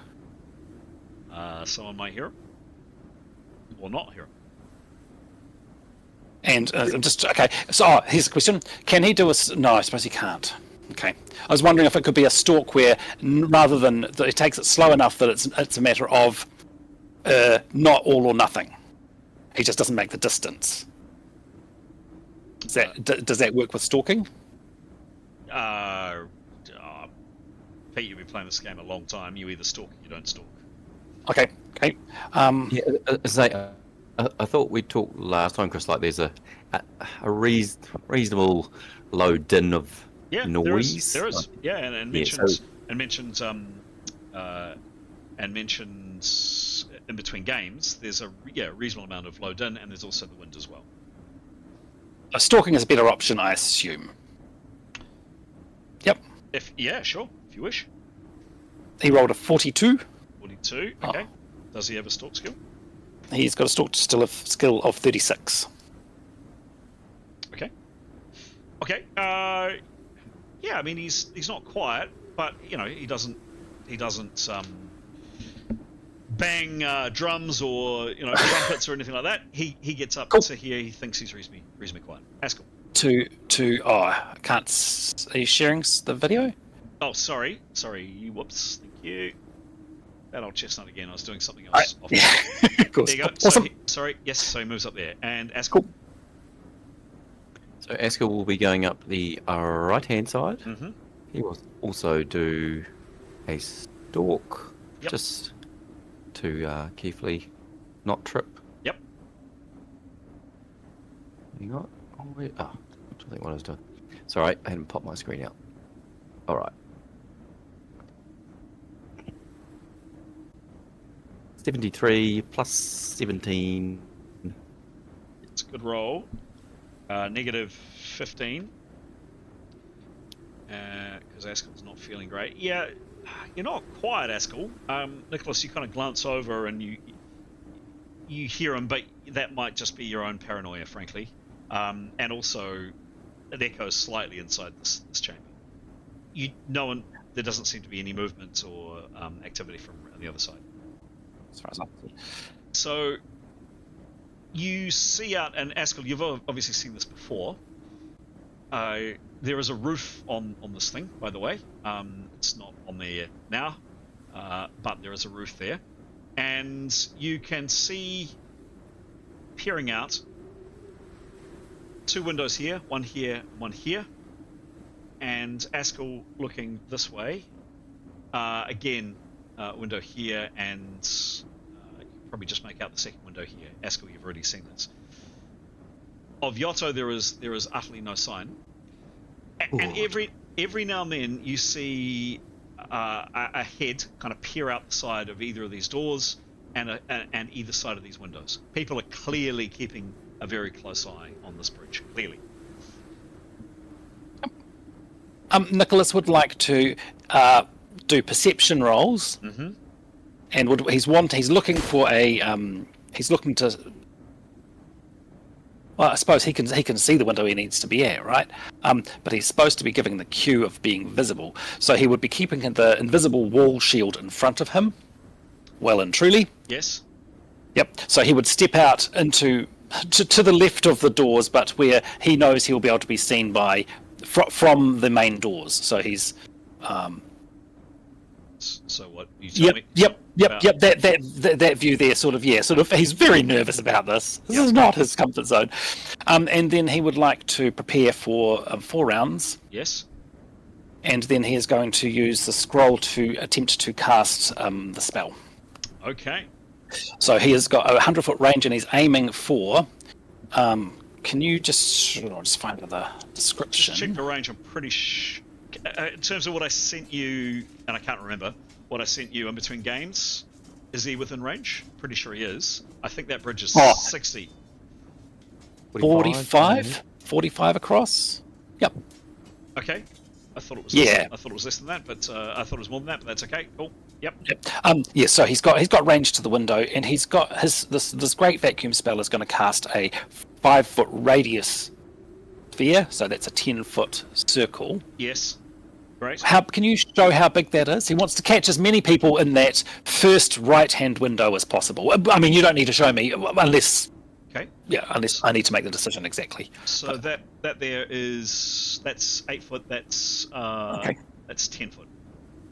Cool. So Okay. Is that helpful? I don't know if it is, or do you want it? Yeah, well, it's sort out of here? sort of out there. Yeah, if that's possible, near the window would be Yeah, I ideal. don't know if I'll be Oh, able it's to only do going to that. measure to the. Oh yeah. So the width. Here we go. The width of the bridge, and you can make Yeah. out the width of the bridge. The width of the bridge is 10 foot across. Oh, so he could cast it sort of in the middle of that window, and it would catch people on both sides of the window. Should do. Yes. Yep, he would like to do that, please. And then he's going to, under the cover of his shield, run back into the side there. Done. And shield parry if he possibly can, because I assume that distance is minimal. Oh gosh, this Okay. roll. Okay. All right. I think what we're going to have to do now, because it's about to go game on, it's about to go Yeah. live at Yeah. 8:30, is you're going to have to get everybody else, please. Yep, sure. Thank you. Yep. Oh, I just tried to join the main game chat. Only took. Yeah.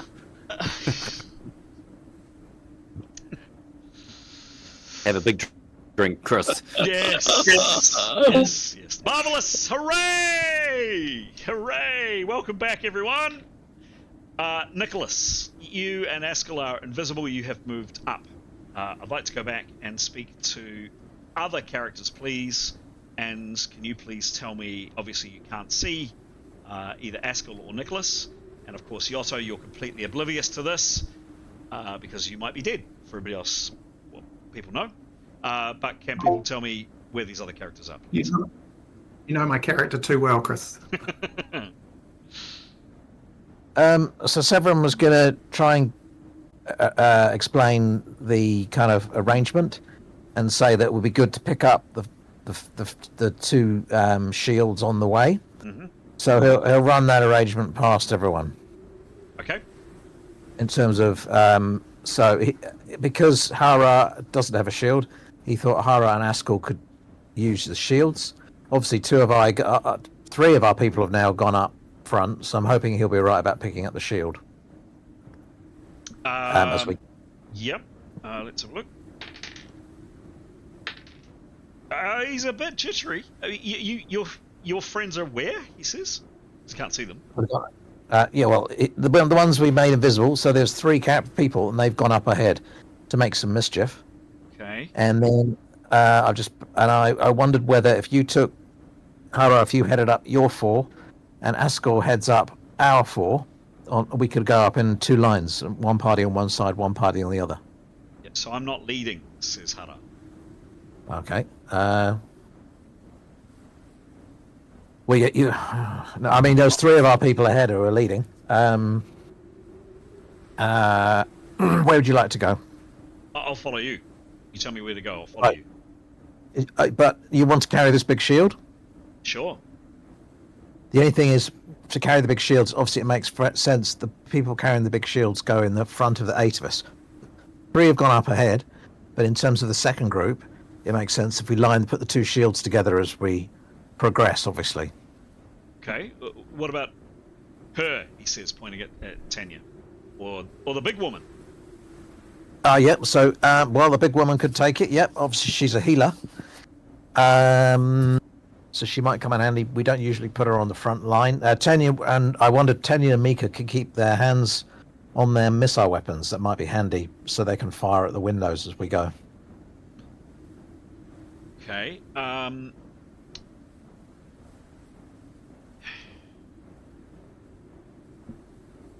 He's looking. You were very charming before. Look, yeah, he was first kind of pretty reluctant. I rolled a 28. This time, however, he's really, he wasn't looking great, but I rolled a 96. Yeah, I'll do it, he says. Your people are definitely up front, yeah? We just saw what happened last time, and we don't want a repeat of that. I don't want to repeat that. One of our, I'd like to just explain while we're waiting that one of our guys is going to throw some bombs, purple bombs through the door, and another one's going to try and cast some spells. So then we burst in.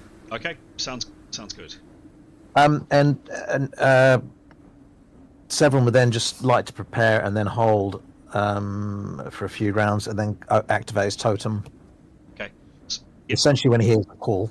Right. So where is Tanya? Let's go through each character. Let's go for where is Severin for a start. So I think if they were lined up around the corner where they are now, Okay. and in the order, Yep. yeah. So Severin there. Yep. And Severin will keep an eye out, looking for a wave or a shout from down the corridor. Okay. Yep. And then who's behind Severin? I'm giving you license to move these. Jada, behind Severin, if you imagine they're in a line, Jada, then Tanya. Okay. And then on the other side, Hara, Yono, Umli, and Mika. Okay. Okay. Cool. And the plan is to pick up the big shields before we go onto the bridge. Hara has a large. He had large shields with him anyway. The wall shield. Oh, he's got that. Okay, Yep. fine, good. Askel's going to Askel's going to join us as we run through with the big shield. Okay. The other. Yeah. So I'm missing one of the goodies there. Is that the order you wanted for these guys? Hara to go first, then Yono, then Mika, then this Umli, guy? then Mika. I put the two missile people on the back, Mika and Tenya at the back. Okay, done. They can fire. Okay, happy with that? Yep. Okay, lovely. Just waiting then. We are waiting. And sorry, yeah, he'll prepare and activate his totem. Okay. Yeah. So he's got plenty of time to do that, so let's make that roll now.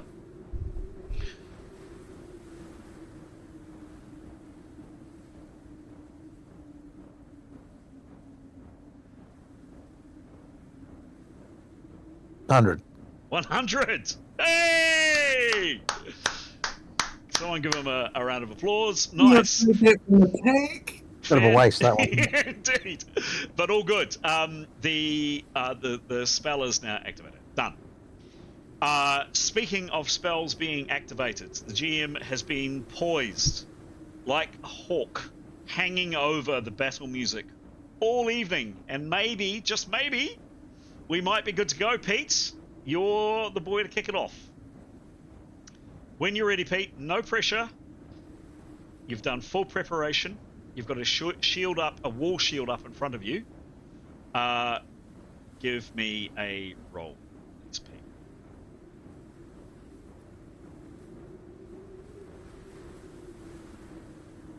You're on mute, Pete. Sorry, I'm on mute. He rolled a 33, and I believe he needs his read runes ability. 33. I'll take the battle music off because the spell doesn't go off. There is nothing. There is no magic in the world. It doesn't exist. Okay. There is no magic. You don't. Hang on. 33. Let me just check that.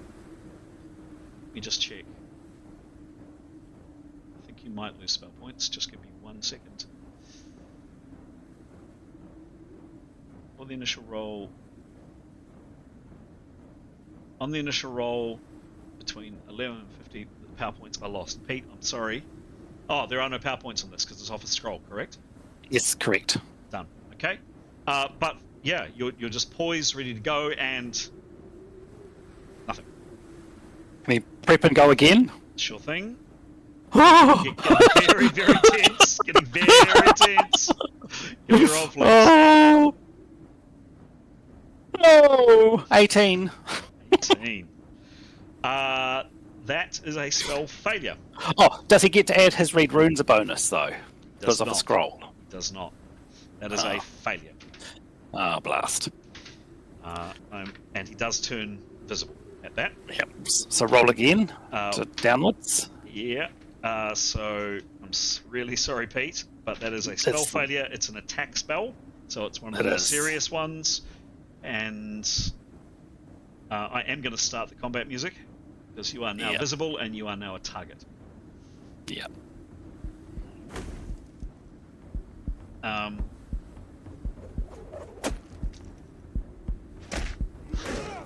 Just coming. Can I speak, Chris? No, not yet, please. We're just going to resolve this. There's plus 40 to this roll, Pete. Can I strongly advise you roll low? I've got no control over that. You don't. No control. Is a 70 low? Oh no!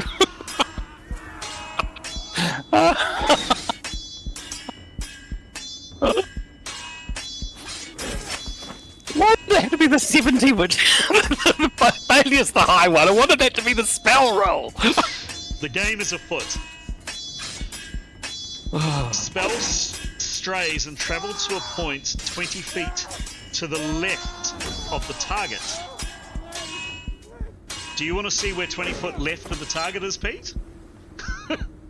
I'm going to do some measurement and I'll come back to you on that. It's going to be the other side of the. It's going to be at the windows. It could. It's going to be in front of the doors. It could well be. It could Yeah. well. It could well be. However, He's not Caster- going to come off very well. Caster is stunned 1 round Yeah. and takes 10 hits. So you take 10 of your precious hit points. Now, you cast it this round, which means you're stunned the rest of this round. He can move, which was his intention. Sure. And he can shield parry, which was also his intention. Wow. Sure. Oh! Doesn't say no parry, so yes. Jeepers creepers. However, you do have a bunch of people. No, not a bunch of people trained actually, because they're not sticking out; they're peering out. So I'll have to roll pure dumb luck and see if someone saw that and can take a crack at him before he moves. He's actually got a reasonable chance of not being shot before he moves. Can I check though? Does the spell go off? It does. So the yes, it does. So we resolve that first. Is that right? And I'm just about to find out what 20 foot is. Spell strays and travel 20 foot to the right of the target. To the right or to the left? You said left. Sorry, I did too. No. Yeah, I read the wrong one, sorry. Spell strays and travels 20 foot left of target. Roll on the appropriate table for effect. Caster is stunned. Yeah. No. I read it incorrectly. I'm really sorry. There's 2 that look the same, and in my excitement, I read the wrong one. You rolled 110 in total. I'll read out the result. Spell strays and travels to foot 20 feet right of the target. Roll on the appropriate table for effect. Caster is stunned 1 round and takes 10 hits. That is definitely the right effect. I'm sorry, I read the one down below, which is to the left. This is definitely to the right. Give me a second to check and see what 20 foot to the right looks like. You might be in luck. I don't think you are, but let me just check. Let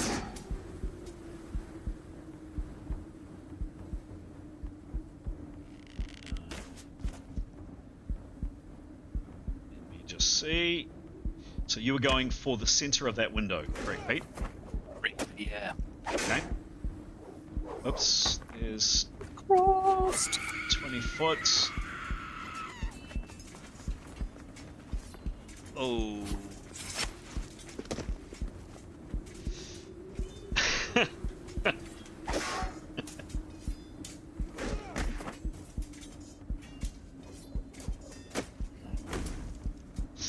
Really sorry, I'm looking at my map. Let's just double check that.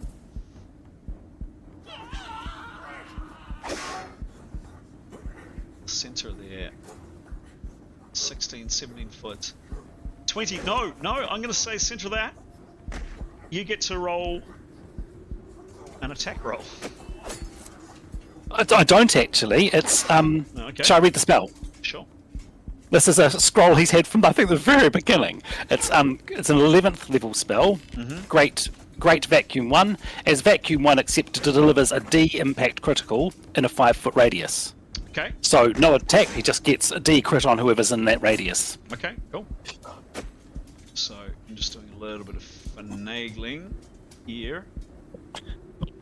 And I'll read the description. Creates a 5-foot radius of near vacuum, all within the radius take a D, impact critical as the air leaves and rushes back in. So I'm imagining a thump, like a. Yep. Yeah, I might even. Yeah. I'm not even sure if I have that effect. But would you? You just get it. In slower time. I'll give you the map. It's just on basically, arguably 19 or 20 foot. I'm going to say that that's 20, and you just get one of your targets. Can you please?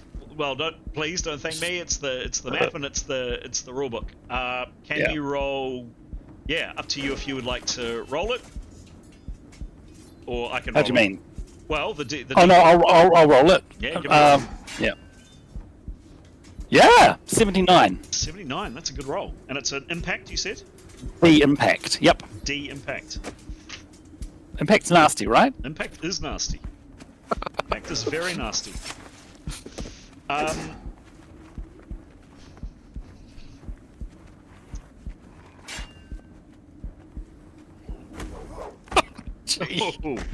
Ah!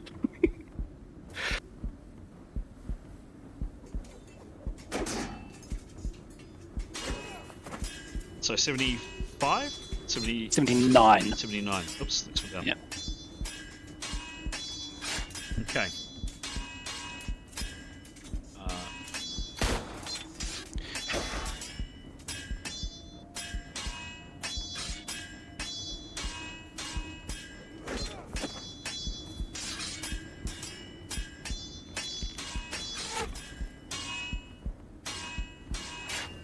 Bumfa.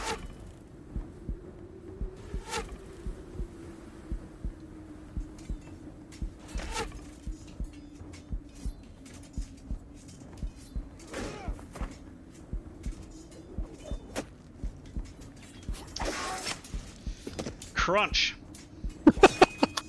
So let's come back to Nicholas and his unfortunate situation. Yep. So back on the screen.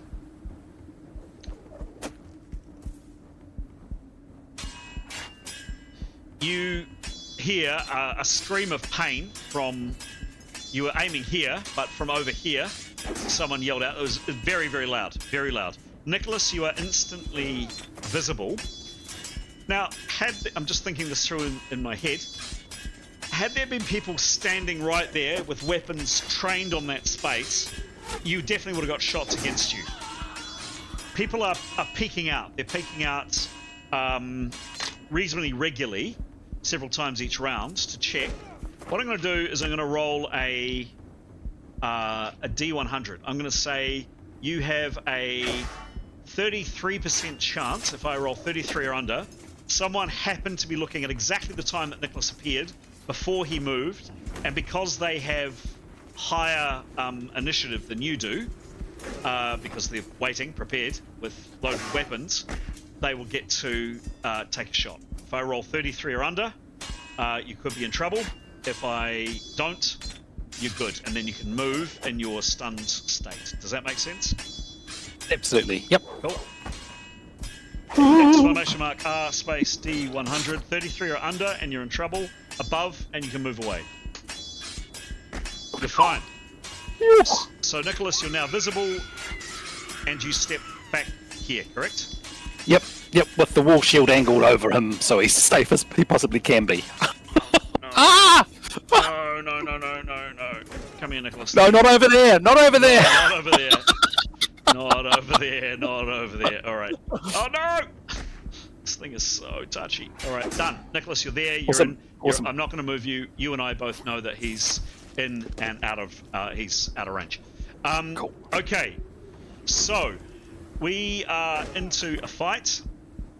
I'm rolling initiative. Roll initiative.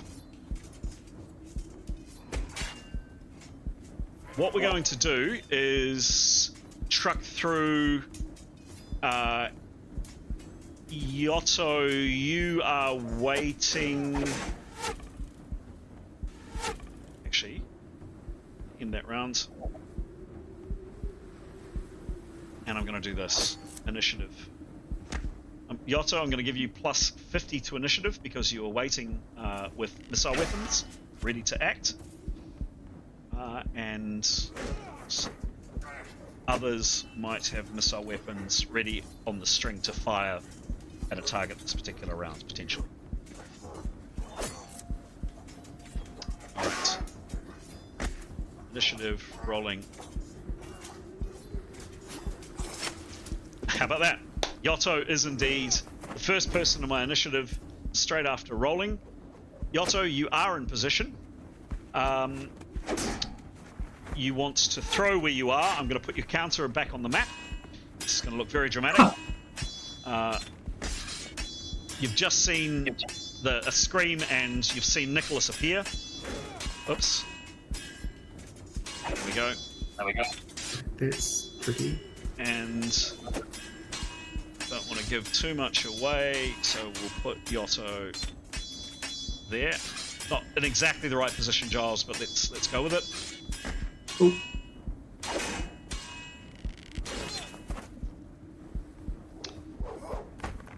So your cue has been given. Now, And yep, tell me what you do, please. I'm going to do as we've discussed. So he's going to lob one of the purple bombs through the door, so it's sort of 14, 15 feet through, so it lands in the middle of where he saw these soldiers. Yep. And as we've discussed, that gives him 3 or 4 feet he becomes visible to move forward to reduce the angles from the windows on him. So essentially try and cut at that. And he'll essentially duck down behind his shield and he'll yell, "Geronimo, the fight is on!" Excellent. All right. Now, it was a million years ago that I sent out the description of how those balls worked. Has someone got those handy? I don't have the rules up in front of me. When it lands, they disintegrate anybody who's a baddie within 500-foot radius, particularly if their surname is Papillus, There you go. I believe. I might have to refresh my memory on the rules. Does someone have them? 20-foot diameter. Thank you. But the rules in terms of chucking them. Use an AG skill, following rages, short range. It's more than 10 foot away from you, Yotto, so you get a +0 to this roll. You don't get a negative, however. So it's neither a positive nor a negative to this throw. You're throwing both, correct? Is that right? I'm throwing one of these grenades through the door. No, you said one. Yeah. Yep, great. Okay. All right. So 100, more than 100, is a based on your agility, is point blank. Actually, hang on. You're right there. It's 12 foot. No, I'll give it to you. +30 to the roll. +30 to the roll. You're I'm not going to quibble about 2 feet. 2 feet is silly. So you're right there. You've been waiting long enough. I'm just thinking it through my head. You've been waiting long enough. Yeah, I'm going to give you the +30. If you make more than 100, you place your shot. You throw exactly where you want it to be. You tell me where on the map it lands, and I go from there. If it's less than 100, it's increments of less than 100. How close we get. Wow, that's Sorry? Okay, so do you want me to tell you where it is on the map before I roll? No, suggest you roll and let's see how we go. So it's adding on your agility skill. So in that case, it's 83 plus 30. 83 is the roll. No, the roll is 70 and the agility is 13. So the roll is 70 plus 13 plus 30 minus 20 because he's incapacitated. Yep. 93. So look, you're damn close. You're not at 100, so you're not exactly where you put it. Whoops, that's a little bit of a giveaway. That's a little bit of a giveaway too. I'll take it. But essentially it's 100. Where do you aim for, please? Yeah, So essentially, he knows that there are people behind the stores. He wants to about maybe a little bit more. Yeah, it's about there. That's close enough, Chris. Great. Okay. I mean, he wants to where he gets the people behind the door, and if he catches other people a little bit to the right, that's brilliant. And it's 10 foot, 20 foot diameter. 10 foot radius. Yeah, great. So I'm just going to jump off the map for a second to see what that's like. Hopefully, we hear thud, thud, thud, thud, thud. Let's see. Let's see.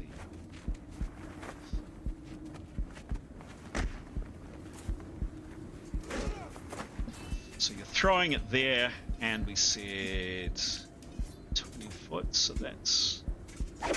Goodness me. Hang on.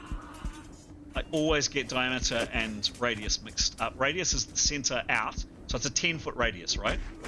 Yes. Correct. Yes, thank you. 10 foot radius, that's what I wanted. 2.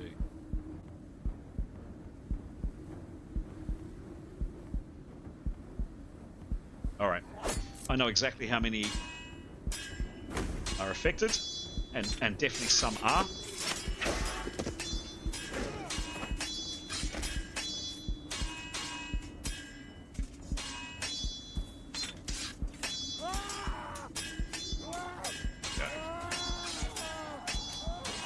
Just take a second or so for me to roll resistance rolls and so on and so forth.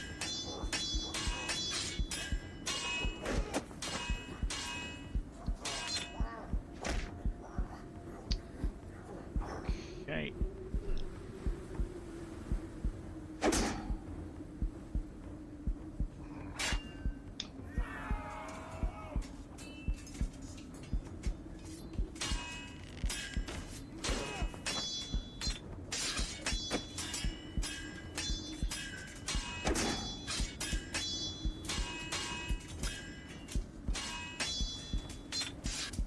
Here we go.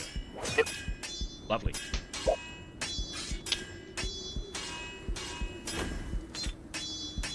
Six.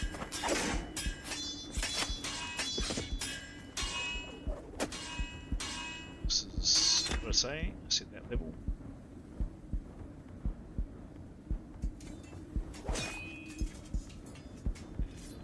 Yep. Sorry guys for that. There'll just be a little bit of a delay, so please bear with me.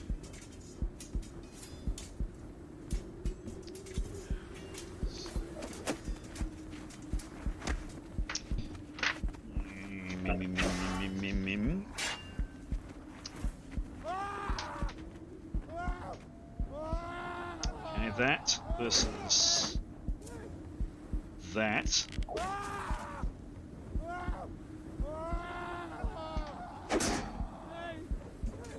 Now, I said I was going to make these rolls in the open. I said I was going to make attack rolls in the open. Kind of fun if I make all rolls in the open, right?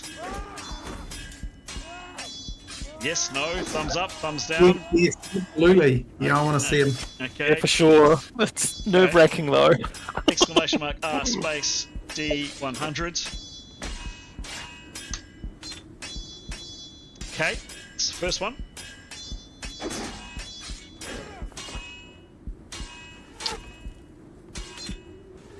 Next one. Sorry, Chris, is high good for us or bad for us? Depends what you think. Depends if you like these people or not. I really hate them. Yotto does, right? He's deeply Deeply hates them. He doesn't want to hate anyone, but he does. Yep. Second roll. Exclamation mark R space D100.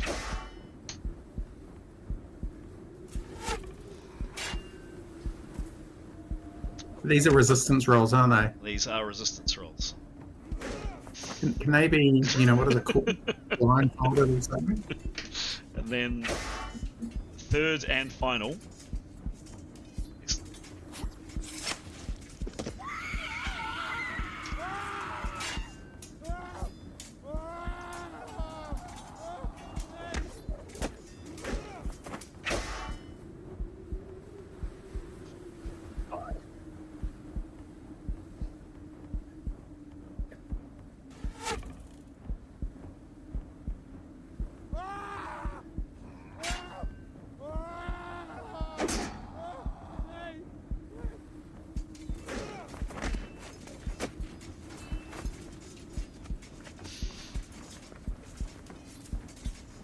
Right. Boomfa. And Boomfa.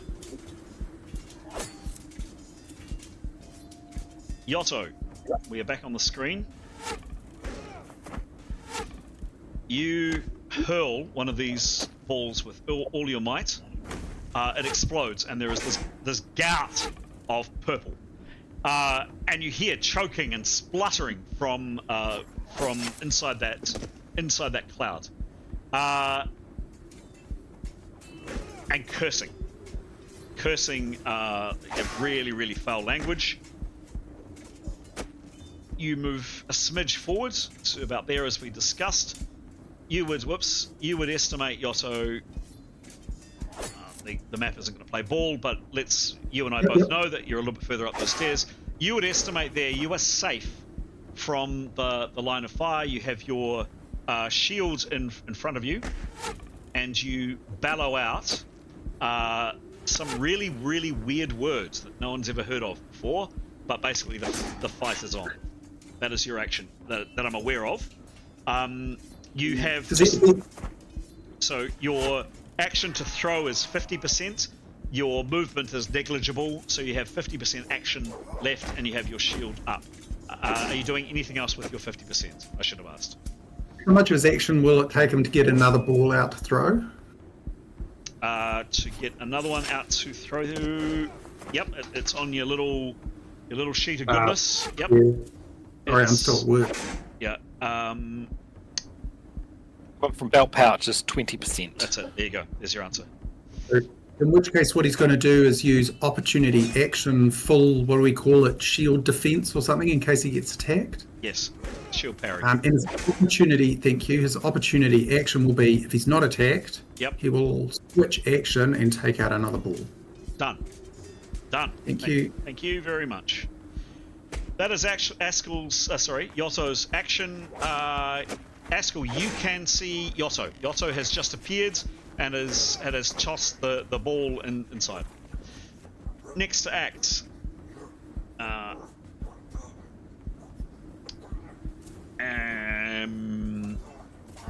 Okay. Just need to do something here.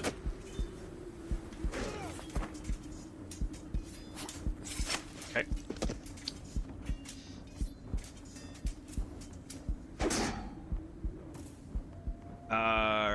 Yotto, you hear the sounds of running feet inside.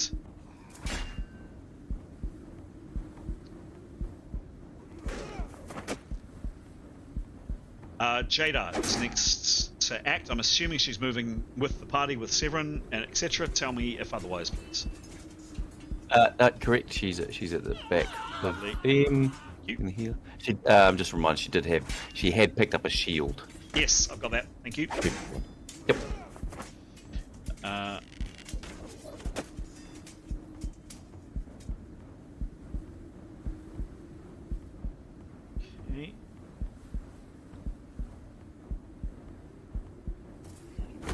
Askell is next to it. You've just seen Yotto become visible.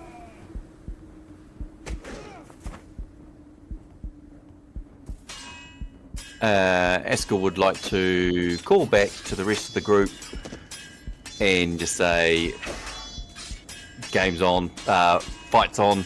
Sure. Definitely the rest of the group has already heard Yotto. He yelled it. But yes, done. Anything else from Askell?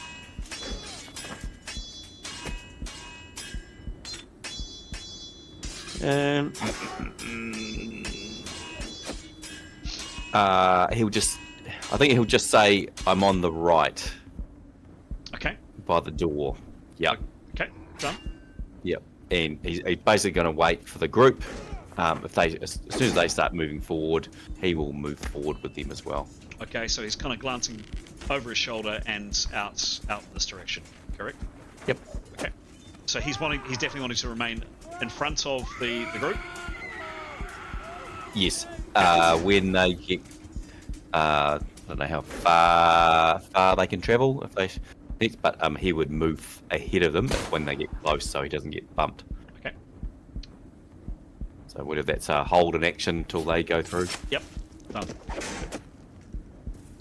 Tanya, is next to act? I'm assuming she's waiting for everybody to move, but tell me otherwise. Yeah, she's waiting for everyone to move. Cool.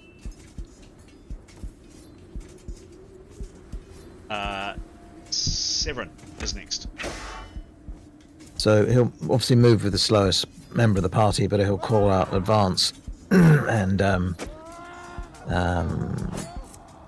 they're all the last person to move, we move with them, and we will move down to the as quickly as we can to the end of the corridor. Okay, cool. Thank you. So.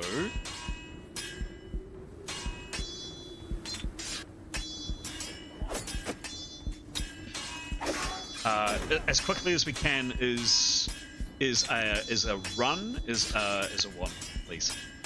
We'll run. We'll stop. We need to stop by the first doors to pick up a shield. The other wall shield first, Askell. Okay. Which Nicholas has got at the moment. So hopefully, Askell will pick up that, and then we'll collect him at the door, and then be on our way. Okay. As they run down, the two at the front with shields. Obviously, opportunity missile parry if one comes our way. Okay, sure. So Severin, with a shield up, starts running down. So, good question, Severin. What are you doing with? You have a very robust normal shield that you normally carry. Where is that versus your wall shield?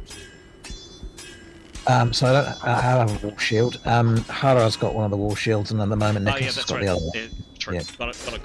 So you're using your normal shield. Understood. Yep. Cool. What is the distance? Is it 45 foot? So also, just be ready if he needs to, or cast deflections. Yep, sure. So, that's 48 feet. Call it 50 foot. You can run 100 and around. So are you? My understanding is you're running at full funning it, jog, and then a run, yes, which would get you to there. And then what happens there? Askell's moving out in front of you, I understand. Yeah, so we'll stop just short of Askell, and he'll take the shield and stand in front of Severin, and then we'll all move across. Okay. Opportunity deflections, etc. Yeah, got it. For God's sake. There we go. Such a touchy map. Okay, I'm not going to risk do all of these, so I'm not going to put them in order. We know what order they're in. So you run up here. There is a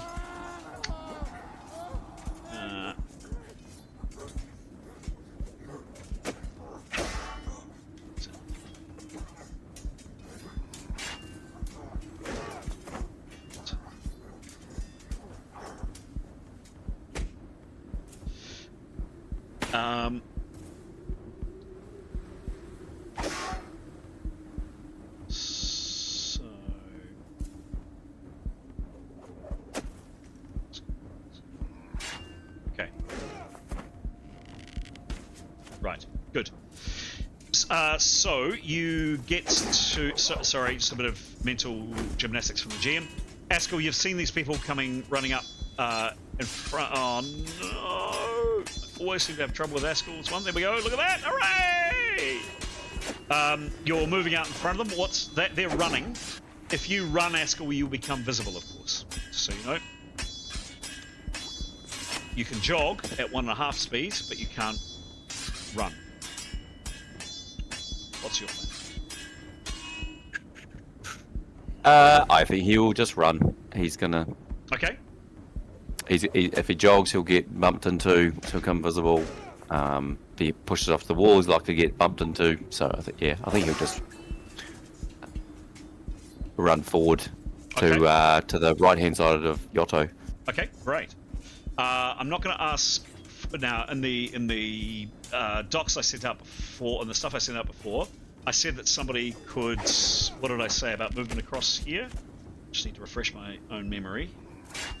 I think walking across is just fine. 2 people running. 1 person could safely walk across. Light maneuver. 2 people running is a hard maneuver. I would ask for a. I would ask for an easy maneuver, Askell. It's slippery and you're moving at pace. I didn't actually write those instructions down because I wasn't expecting 1 person to run. It's pretty easy to do. It's not, unless you monumentally screw it up, you're unlikely to fall, but there is a risk. Give me a maneuver, please. It's, what did I say? Yeah, a lazy maneuver. Give me a roll, please. 31. 31, cool. And what's his moving and armor skill?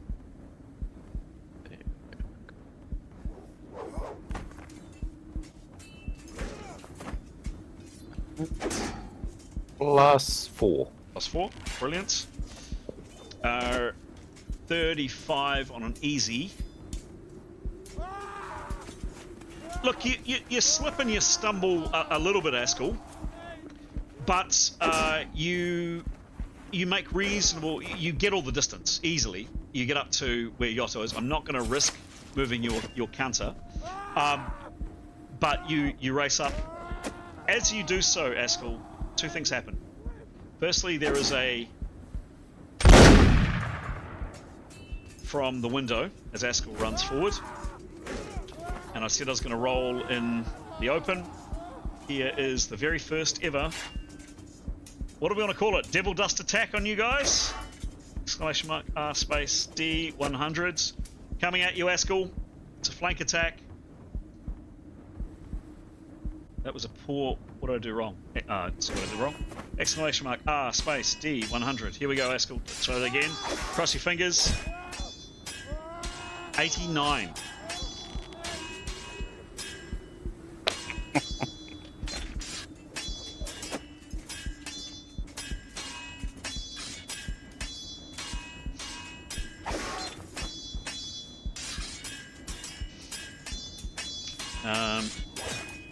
Now, my little piece of software does not give me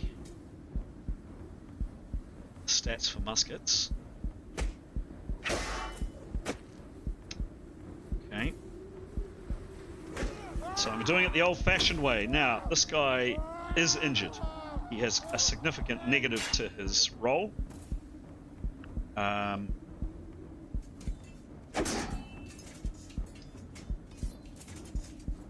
You're also moving at pace. I'll give you a negative on his attack for that. What is his DB, please? He's 10D. Yep.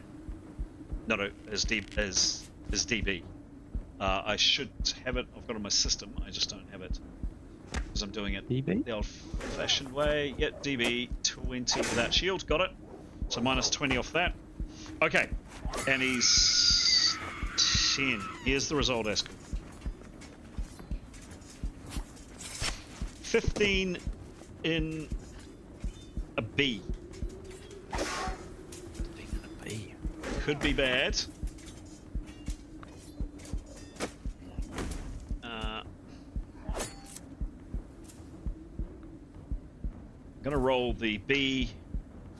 Ballistics impact crit on you in the open. Cross your fingers, Askell. Exclamation mark R space D 100. 44.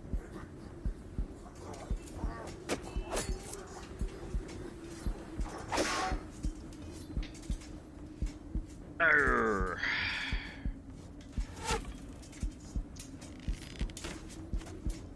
Oh, you're lucky, Askell. You don't know what hits you. It just feels like a blinding pain in your leg. You take. This text is very, very small. You take, Askell, 4 hits, and you are stunned 2 rounds. So Askell takes another 4. You're not bleeding. You're stunned 2. Straight through. Yeah, straight through. Exactly straight through. I'll move your character out a little bit. Do I risk it? Yep. There.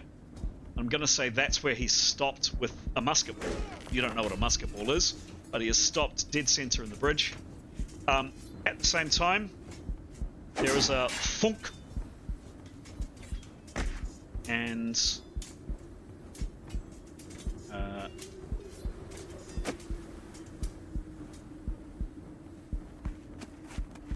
he is shot at with a crossbow.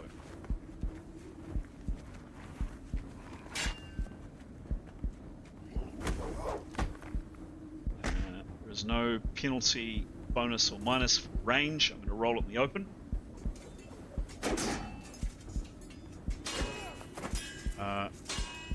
Exclamation mark R space D 100. You want a low result here, Askell. 44. You are stunned, however. It's a flank attack on you.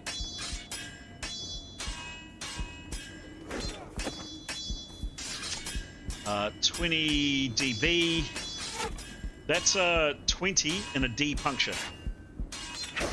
Rolling the D puncture on you, Askell. Exclamation mark R space D 100. You've just survived 1. Can you survive the second? This is a D. This is a much more serious result. Cross your fingers, Askell. Here we go. 50.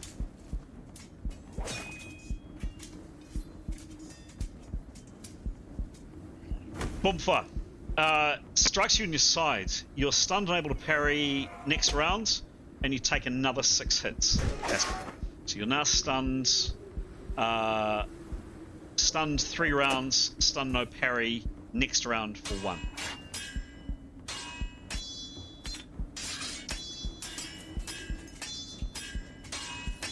Unfortunately, Askell, that is your round. You're stopped literally there.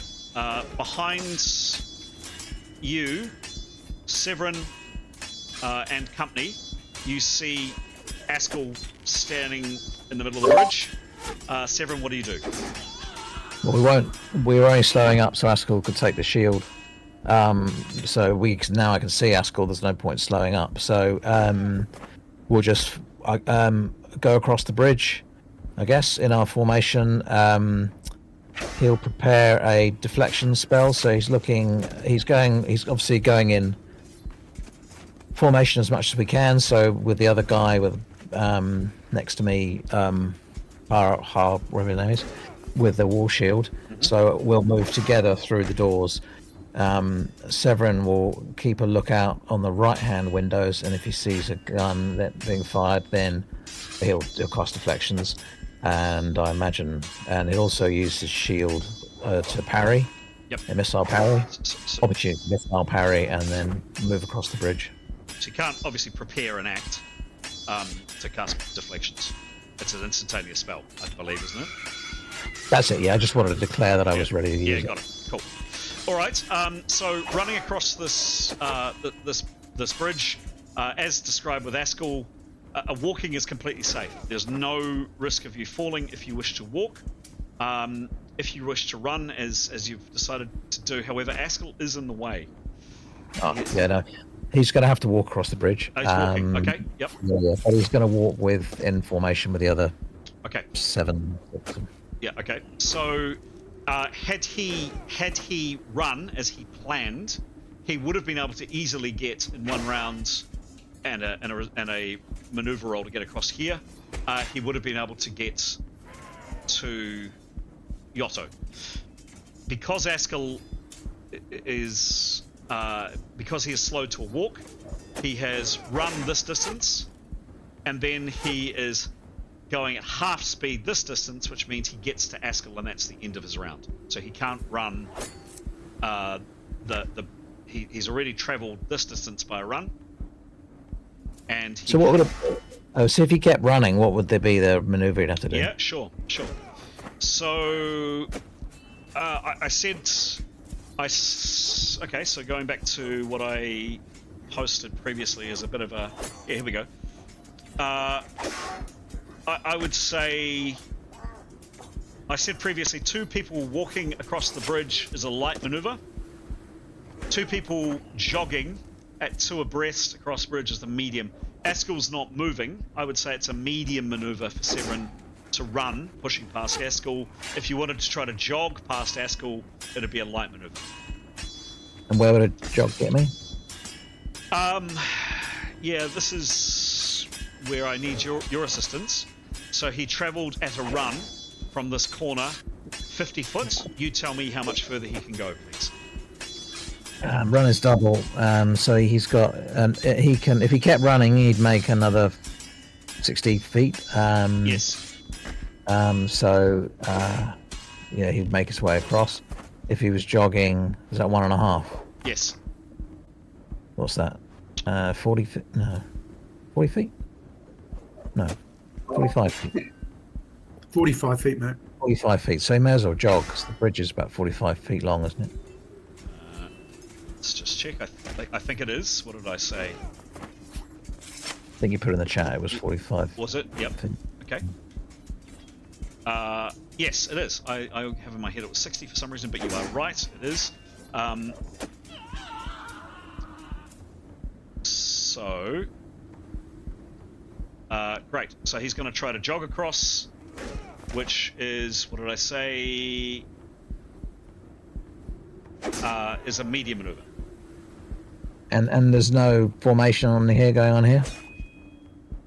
Well, not really. I mean, no, not really. You've got Askell in the middle of the bridge as a literal roadblock. People are going to have to, you know, there's a gap of a few feet either side of Askell and a drop something like 1,200 feet straight down. So people are being cautious. There's no formation. No, there's no way you can keep a formation. Oh, I meant with the others, that they're all moving forward as well, that's what I'm saying. They're moving behind you, yes. Yep. Cool, great. So give me a, what did I say? A medium maneuver, please, for Severin to cross that distance. 61. 61. Last says moving an armor skill, please. Sorry, no, I thought it was a light for a jog. Minus 10. So, no, going. No. Go to what I posted. It's a medium maneuver. 2 people jogging. Oh, sorry, but that's 2 people jogging. Pete, you're right. It's a light because Askell isn't jogging. Basically, he's standing static. But there is an impediment, so I'm making it a light. Correct. You're right. It was a light, not a medium. What's his moving and armor, please? Minus 10. Minus 10. Thank you. Lovely. 70%. What's 70% of how far he can get across, please?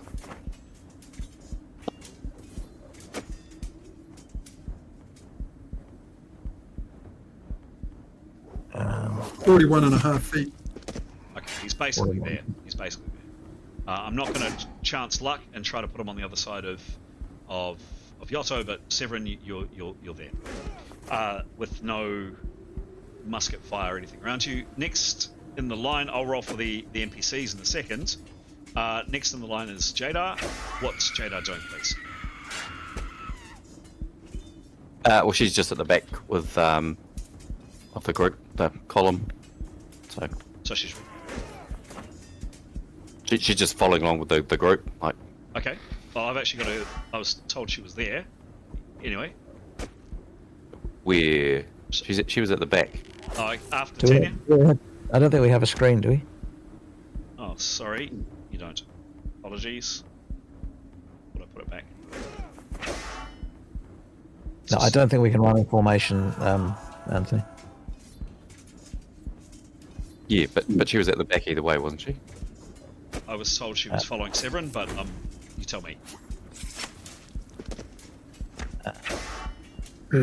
So the orders we had it was Askell went ahead. So then on the right hand side of the column it went Severin, Jada, Tanya, and on the left hand side of the column it was Horror, Cool.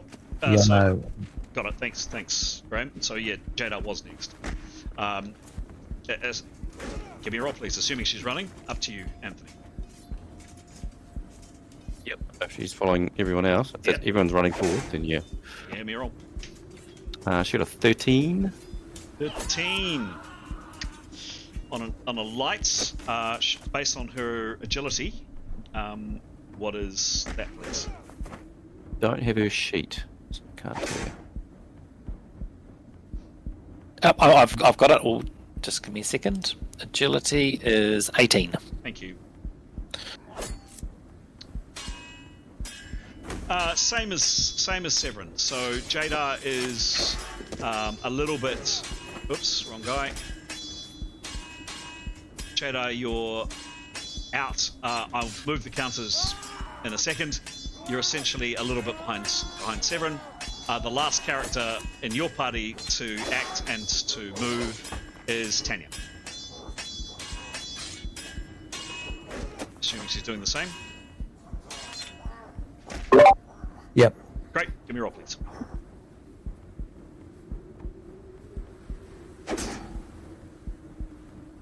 $62. 62. Thank you. It's a light maneuver. And what's her moving in soft leather? I believe it is.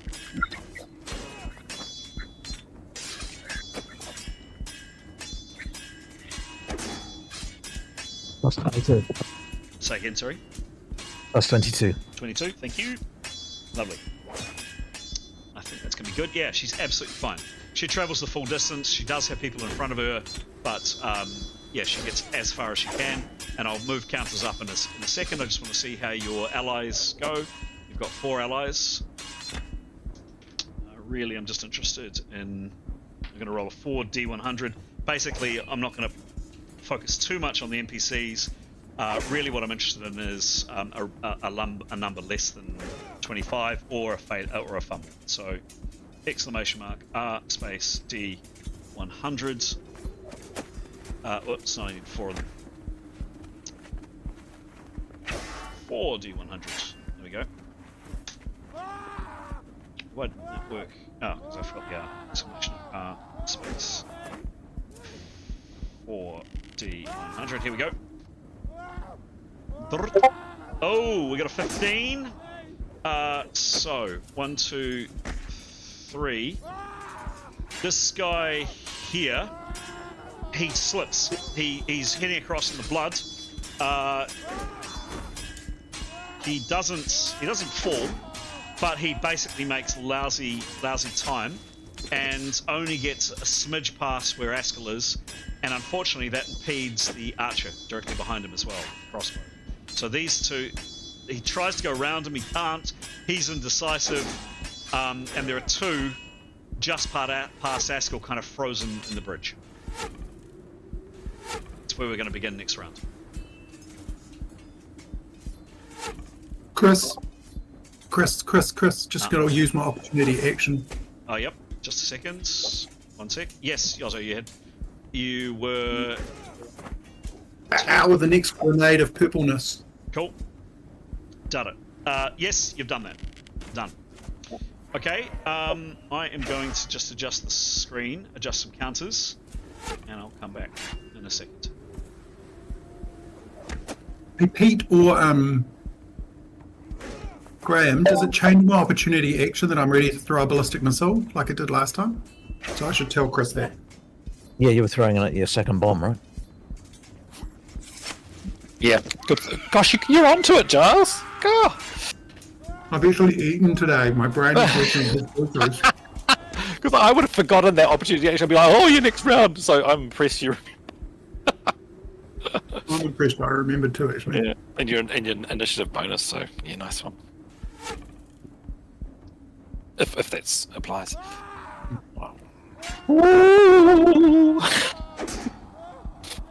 Okay, just coming, folks. Right.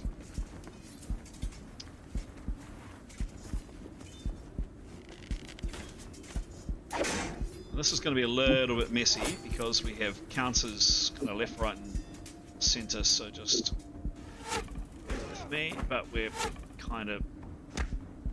No, this is not going to go well. There we go.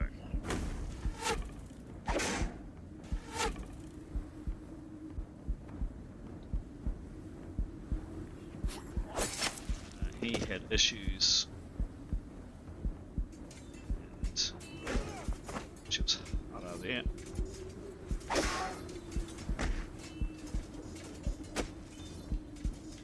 Just coming, guys. Just.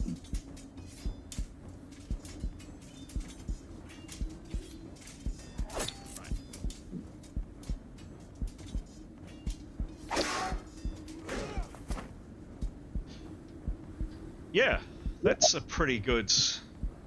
That's a reasonable indication of where we're at. Get back on the map now. So, Askell is stunned. It's in fact stunned no parry in the middle of the bridge. Not bleeding, fortunately.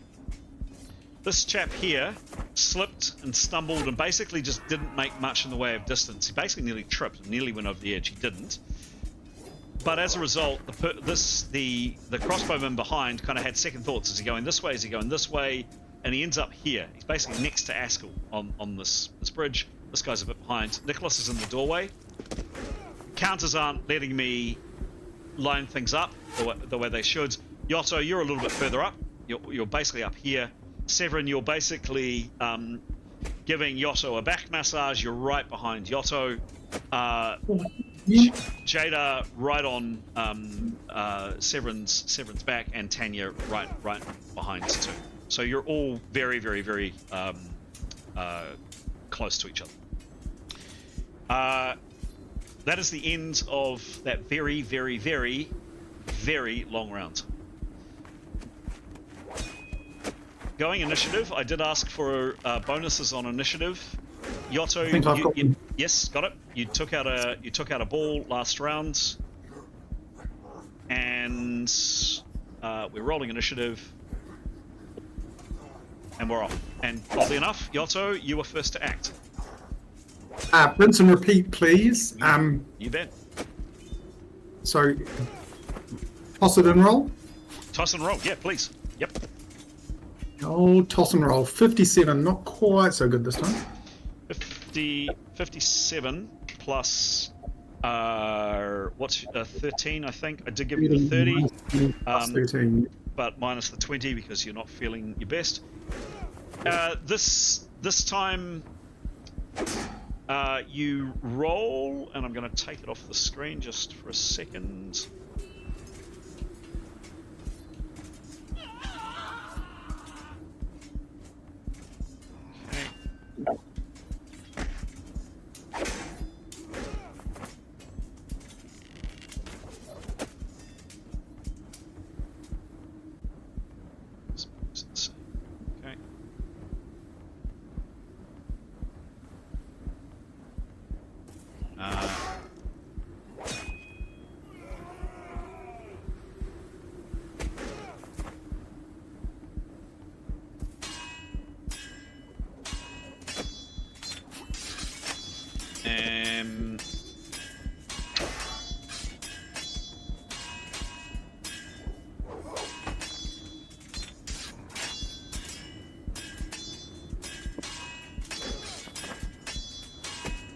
You've added the plus 30 for the little roll. Yes, I have. Yes, I have. Cool. Give me a. Sorry, you made the roll. I did. Yeah, and it was a 10-foot. This year's, 12. Obviously, doesn't want his crew to get stunned. And you threw it effectively where you put it last time, correct? Unless I've obviously seen, people who are obvious and visible who, I can knock down, then yes, because he knows these people are still here and didn't hear thuds of people hitting the deck. Sure. Okay. So you lob it in, Yotto. There is a very satisfying poof, and there's a cloud of purple dust. It does obscure, as it did last time, it obscures your view, everybody's view, for about 10 seconds for the remainder of this round. There are no resistance rolls, not that you guys know that. I really just want to go and dance in it to YMCA, but I guess. And So I've got 50% of my action Yes, left. you I'm going to push myself into the corner and hide behind my shield. so, I mean, we can't go into the door. Yeah, well, we can't. Yeah. so here, okay, He doesn't want to get burned, obviously, but yeah, sure thing. essentially, yeah, wants to get out of the way. Sure thing. So, next to acts, how about that? How about that? Quick All right. question, obviously, opportunity action shield parry thing, if he gets fired at. Sure. Not opportunity action, this is what he's going to do with the rest of his 50%. Yeah, got it. So, here is a roll coming your way.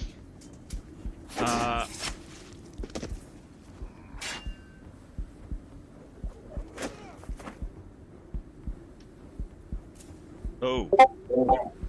That is a bad roll.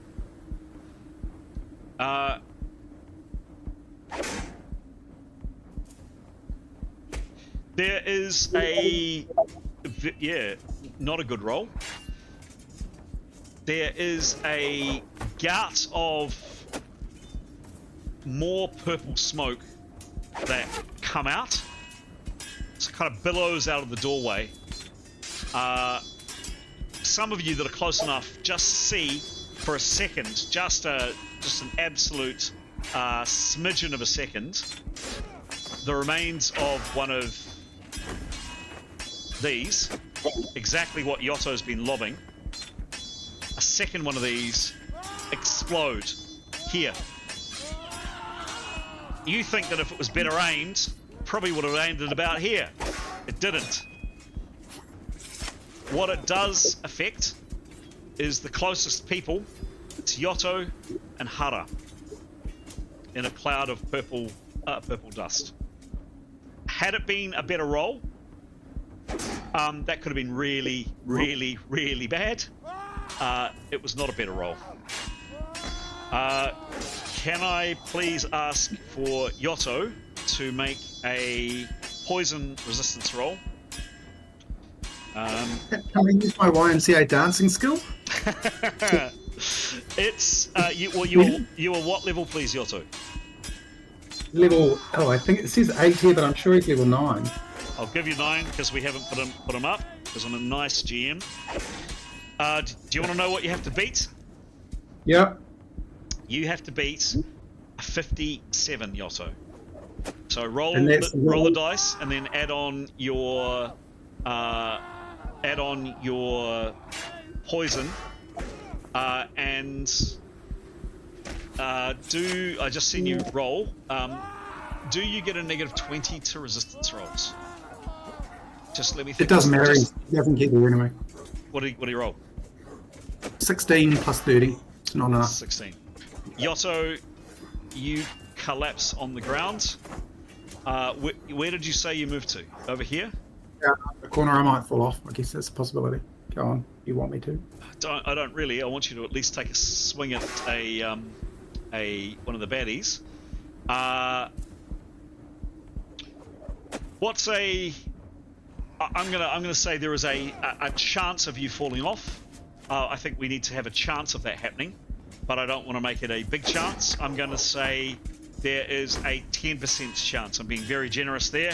A 10% chance because I want Yotto to stay in the fight if possible. Yotto, give me a roll, and if you roll under 10, you're in trouble. 7. Sorry? 7. Bye. Such is life. Such is life. That's the way the game works.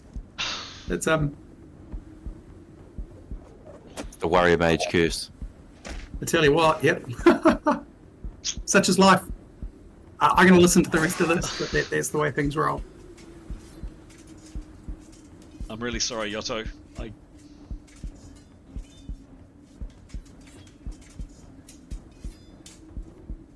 Is that fair? I think I took that through. It's fair. Fair. He Totally 100% fair. Totally happy, Chris. Yep. Can I just? That was to see if he was going to fall that way. Does he not get an absurd roll to try and save himself? He's asleep, Pete. Yeah. Okay. I really would love to give it to him, but he's asleep.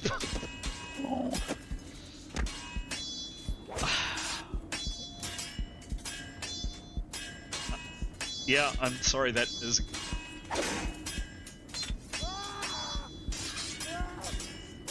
Yep. I can't. It's that tree branch that was just below, wasn't he? Fair to say, even if there's a tree branch, he's probably out of the fight. Correct. Oh. Sturdy platform, I meant, not tree branch. I'm really sorry, Giles. That's crappy luck. You don't need to apologise. It's the roll of the dice. Don't worry about it, man. That's the game. All right. Let's see what happens to Hara.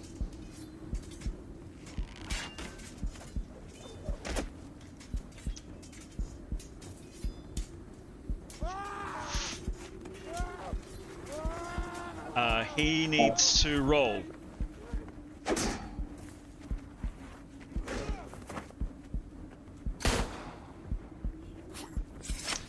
Hara needs to roll a 60 or better. Coming at you. Exclamation mark R space D 100. Hara is okay. That was really lucky. Whoever just threw that second ball rolled a 31. It was a crappy roll. Had they been a bit more accurate, they would have got, as I say, a lot closer and a lot more kind of like here-ish. They didn't.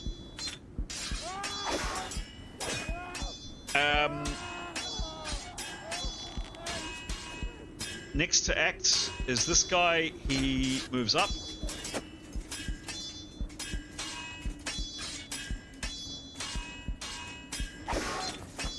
Askell, you are stunned. No parry.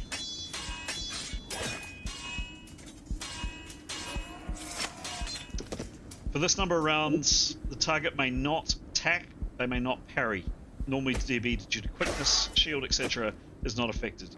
The only other actions allowed are movement and maneuver, both modified by 75.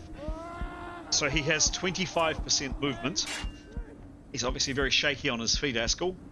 Or he could try a maneuver if he wishes. Does he do anything?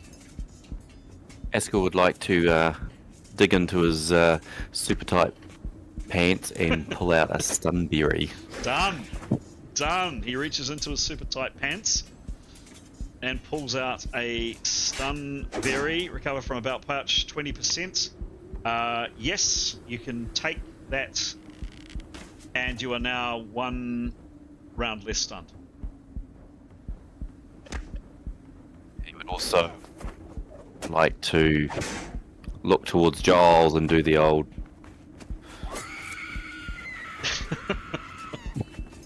A warrior has fallen tonight. Yeah, and do a long, elongated no. Yeah, you've just seen your friend, someone you've just travelled with for months. Week? Well, no, he's been. No, it literally hasn't been very long. You're right, actually. No, some random guy that you met just recently take a nosedive. No, you've fought with this person. You've probably come to care about them in the short time you've known him, and he has just fallen off the edge.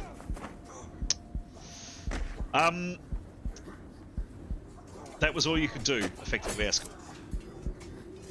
You have 2. By my calculation, you just knocked off a round. You were stunned 3, so you have 2 more to go, by my counts. Correct? Yes. Yes. Cool. Jada, to your horror, you've just seen your friend's Yotto plummet off the side.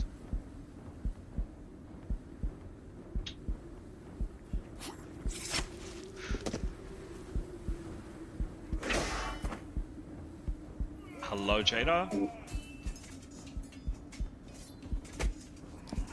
Hello. That was me. Yep. was thinking, come on, Sarah. Where's she? Basically, she's just. You're a little bit closer than that. Like you were just out of the range of that blast of that second ball. There is still a lot of this powder in here.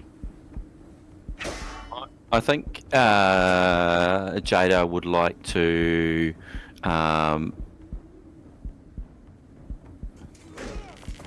just hold her action, and what she's waiting to see is if anyone comes bursting through the doorway. She would like to hold, Yep. and then she would just go full parry. Cool. Yeah. Okay, right.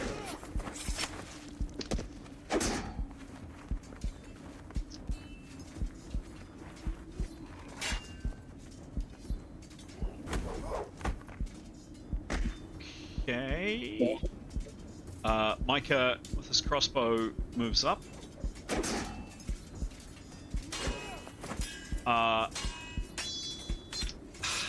Hara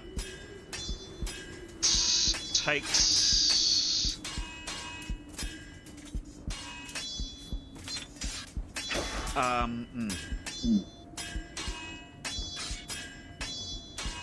Well, you're working on the information that I know. You've told Hara that someone was going to throw something. He probably doesn't know any better.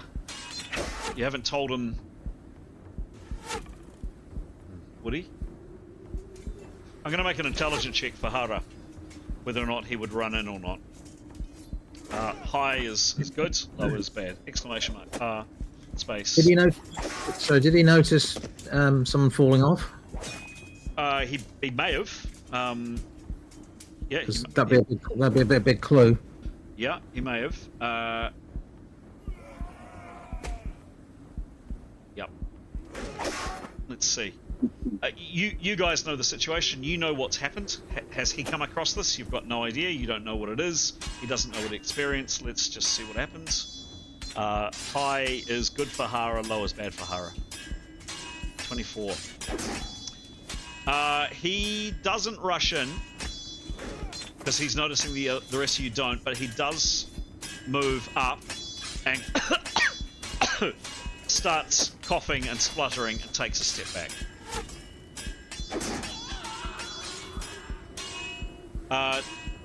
Next is 7. So we can't move together anymore. That's just so I know that's just off the table and not to worry about that. Yes. Well, there's pink cloud in front of him at the moment, so he won't go in. I mean, he'll save his action to the end of the round if anything changes.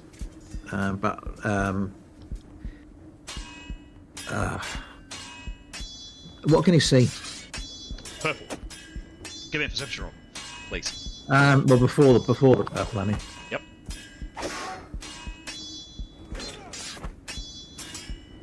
$91. Yep. Plus 80. He can see that.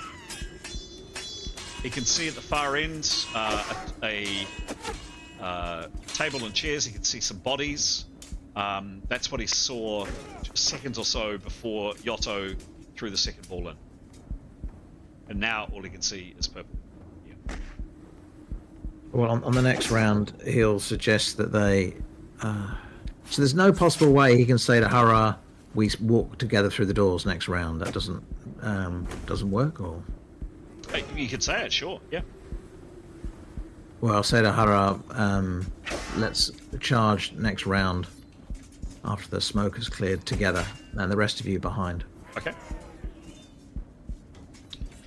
I mean, ideally, obviously the point of lining us all up in like a body of men is that we would all move together inwards, like a body of men does, rather than all individually. That was the plan anyway. Yep. Okay. Nicholas, you are now unstunned. Was it 1 round you were stunned? One, yeah. Yep. What does he do? He is. Can he please have a snap perception out from behind his shield, looking at the windows? Mm-hmm. So 10% perception. So it's What it's worth. negative 20 to the roll. Yep, you're on. Yeah. I'm going to make this non-mast. Oh, would you? Would you mind making it mast? It's a 40. Okay, 40. He's specifically looking for any movement or any hang people in the. hang on. Sorry, I don't mean to sound like I'm gaming this, but actually, no, you wouldn't know. I was thinking actually you would know, but you don't know where these people are. So that is mast. Yeah. Who knows? It could still be worse. Unmasked rolls are frankly where the player knows something that the character doesn't. In this case, you don't know. So actually, that is. Yeah. So that was a 40. A roll of 40. Yep. And he's specifically looking for people in movement in the windows, and his perception is 49. Cool. It's minus 20 because it's just a second. It's just basically it's what these people have been doing at the windows. Look, he catches a glimpse of movement here, but that's it. Nothing more Cool. than that. He'd like to prep for the rest of the round, please. Done. Yep. Okay. Tanya.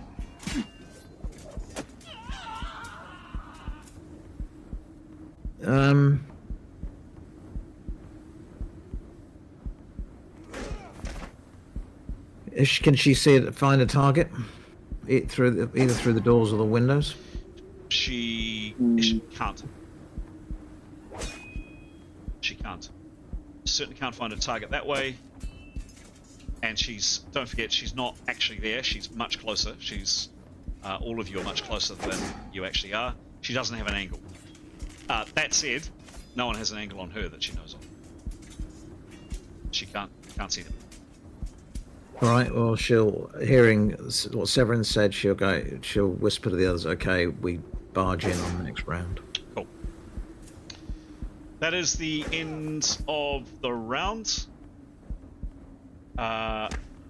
Rolling initiative. Oh, Chris, sorry, I'm gonna. Sorry, I need to go to bed. I think it's just 10 o'clock. It Sorry. is. Sorry, Graham. Yes, and you said you're weary. Are we okay to call it there, folks? So and Mitchell, Joel will stop. have to go as well. What's that? Yep. Okay. Done. And Joel's had to go as well. Yes. Oh man. Never nice when a character dies. Especially on the handler's birthday. Shut up. This is his birthday too, isn't it? Yeah. It's like, Whoops. Damn it, and just for good measure, my software has crashed, so no credits. I'm going to have to add them in manually.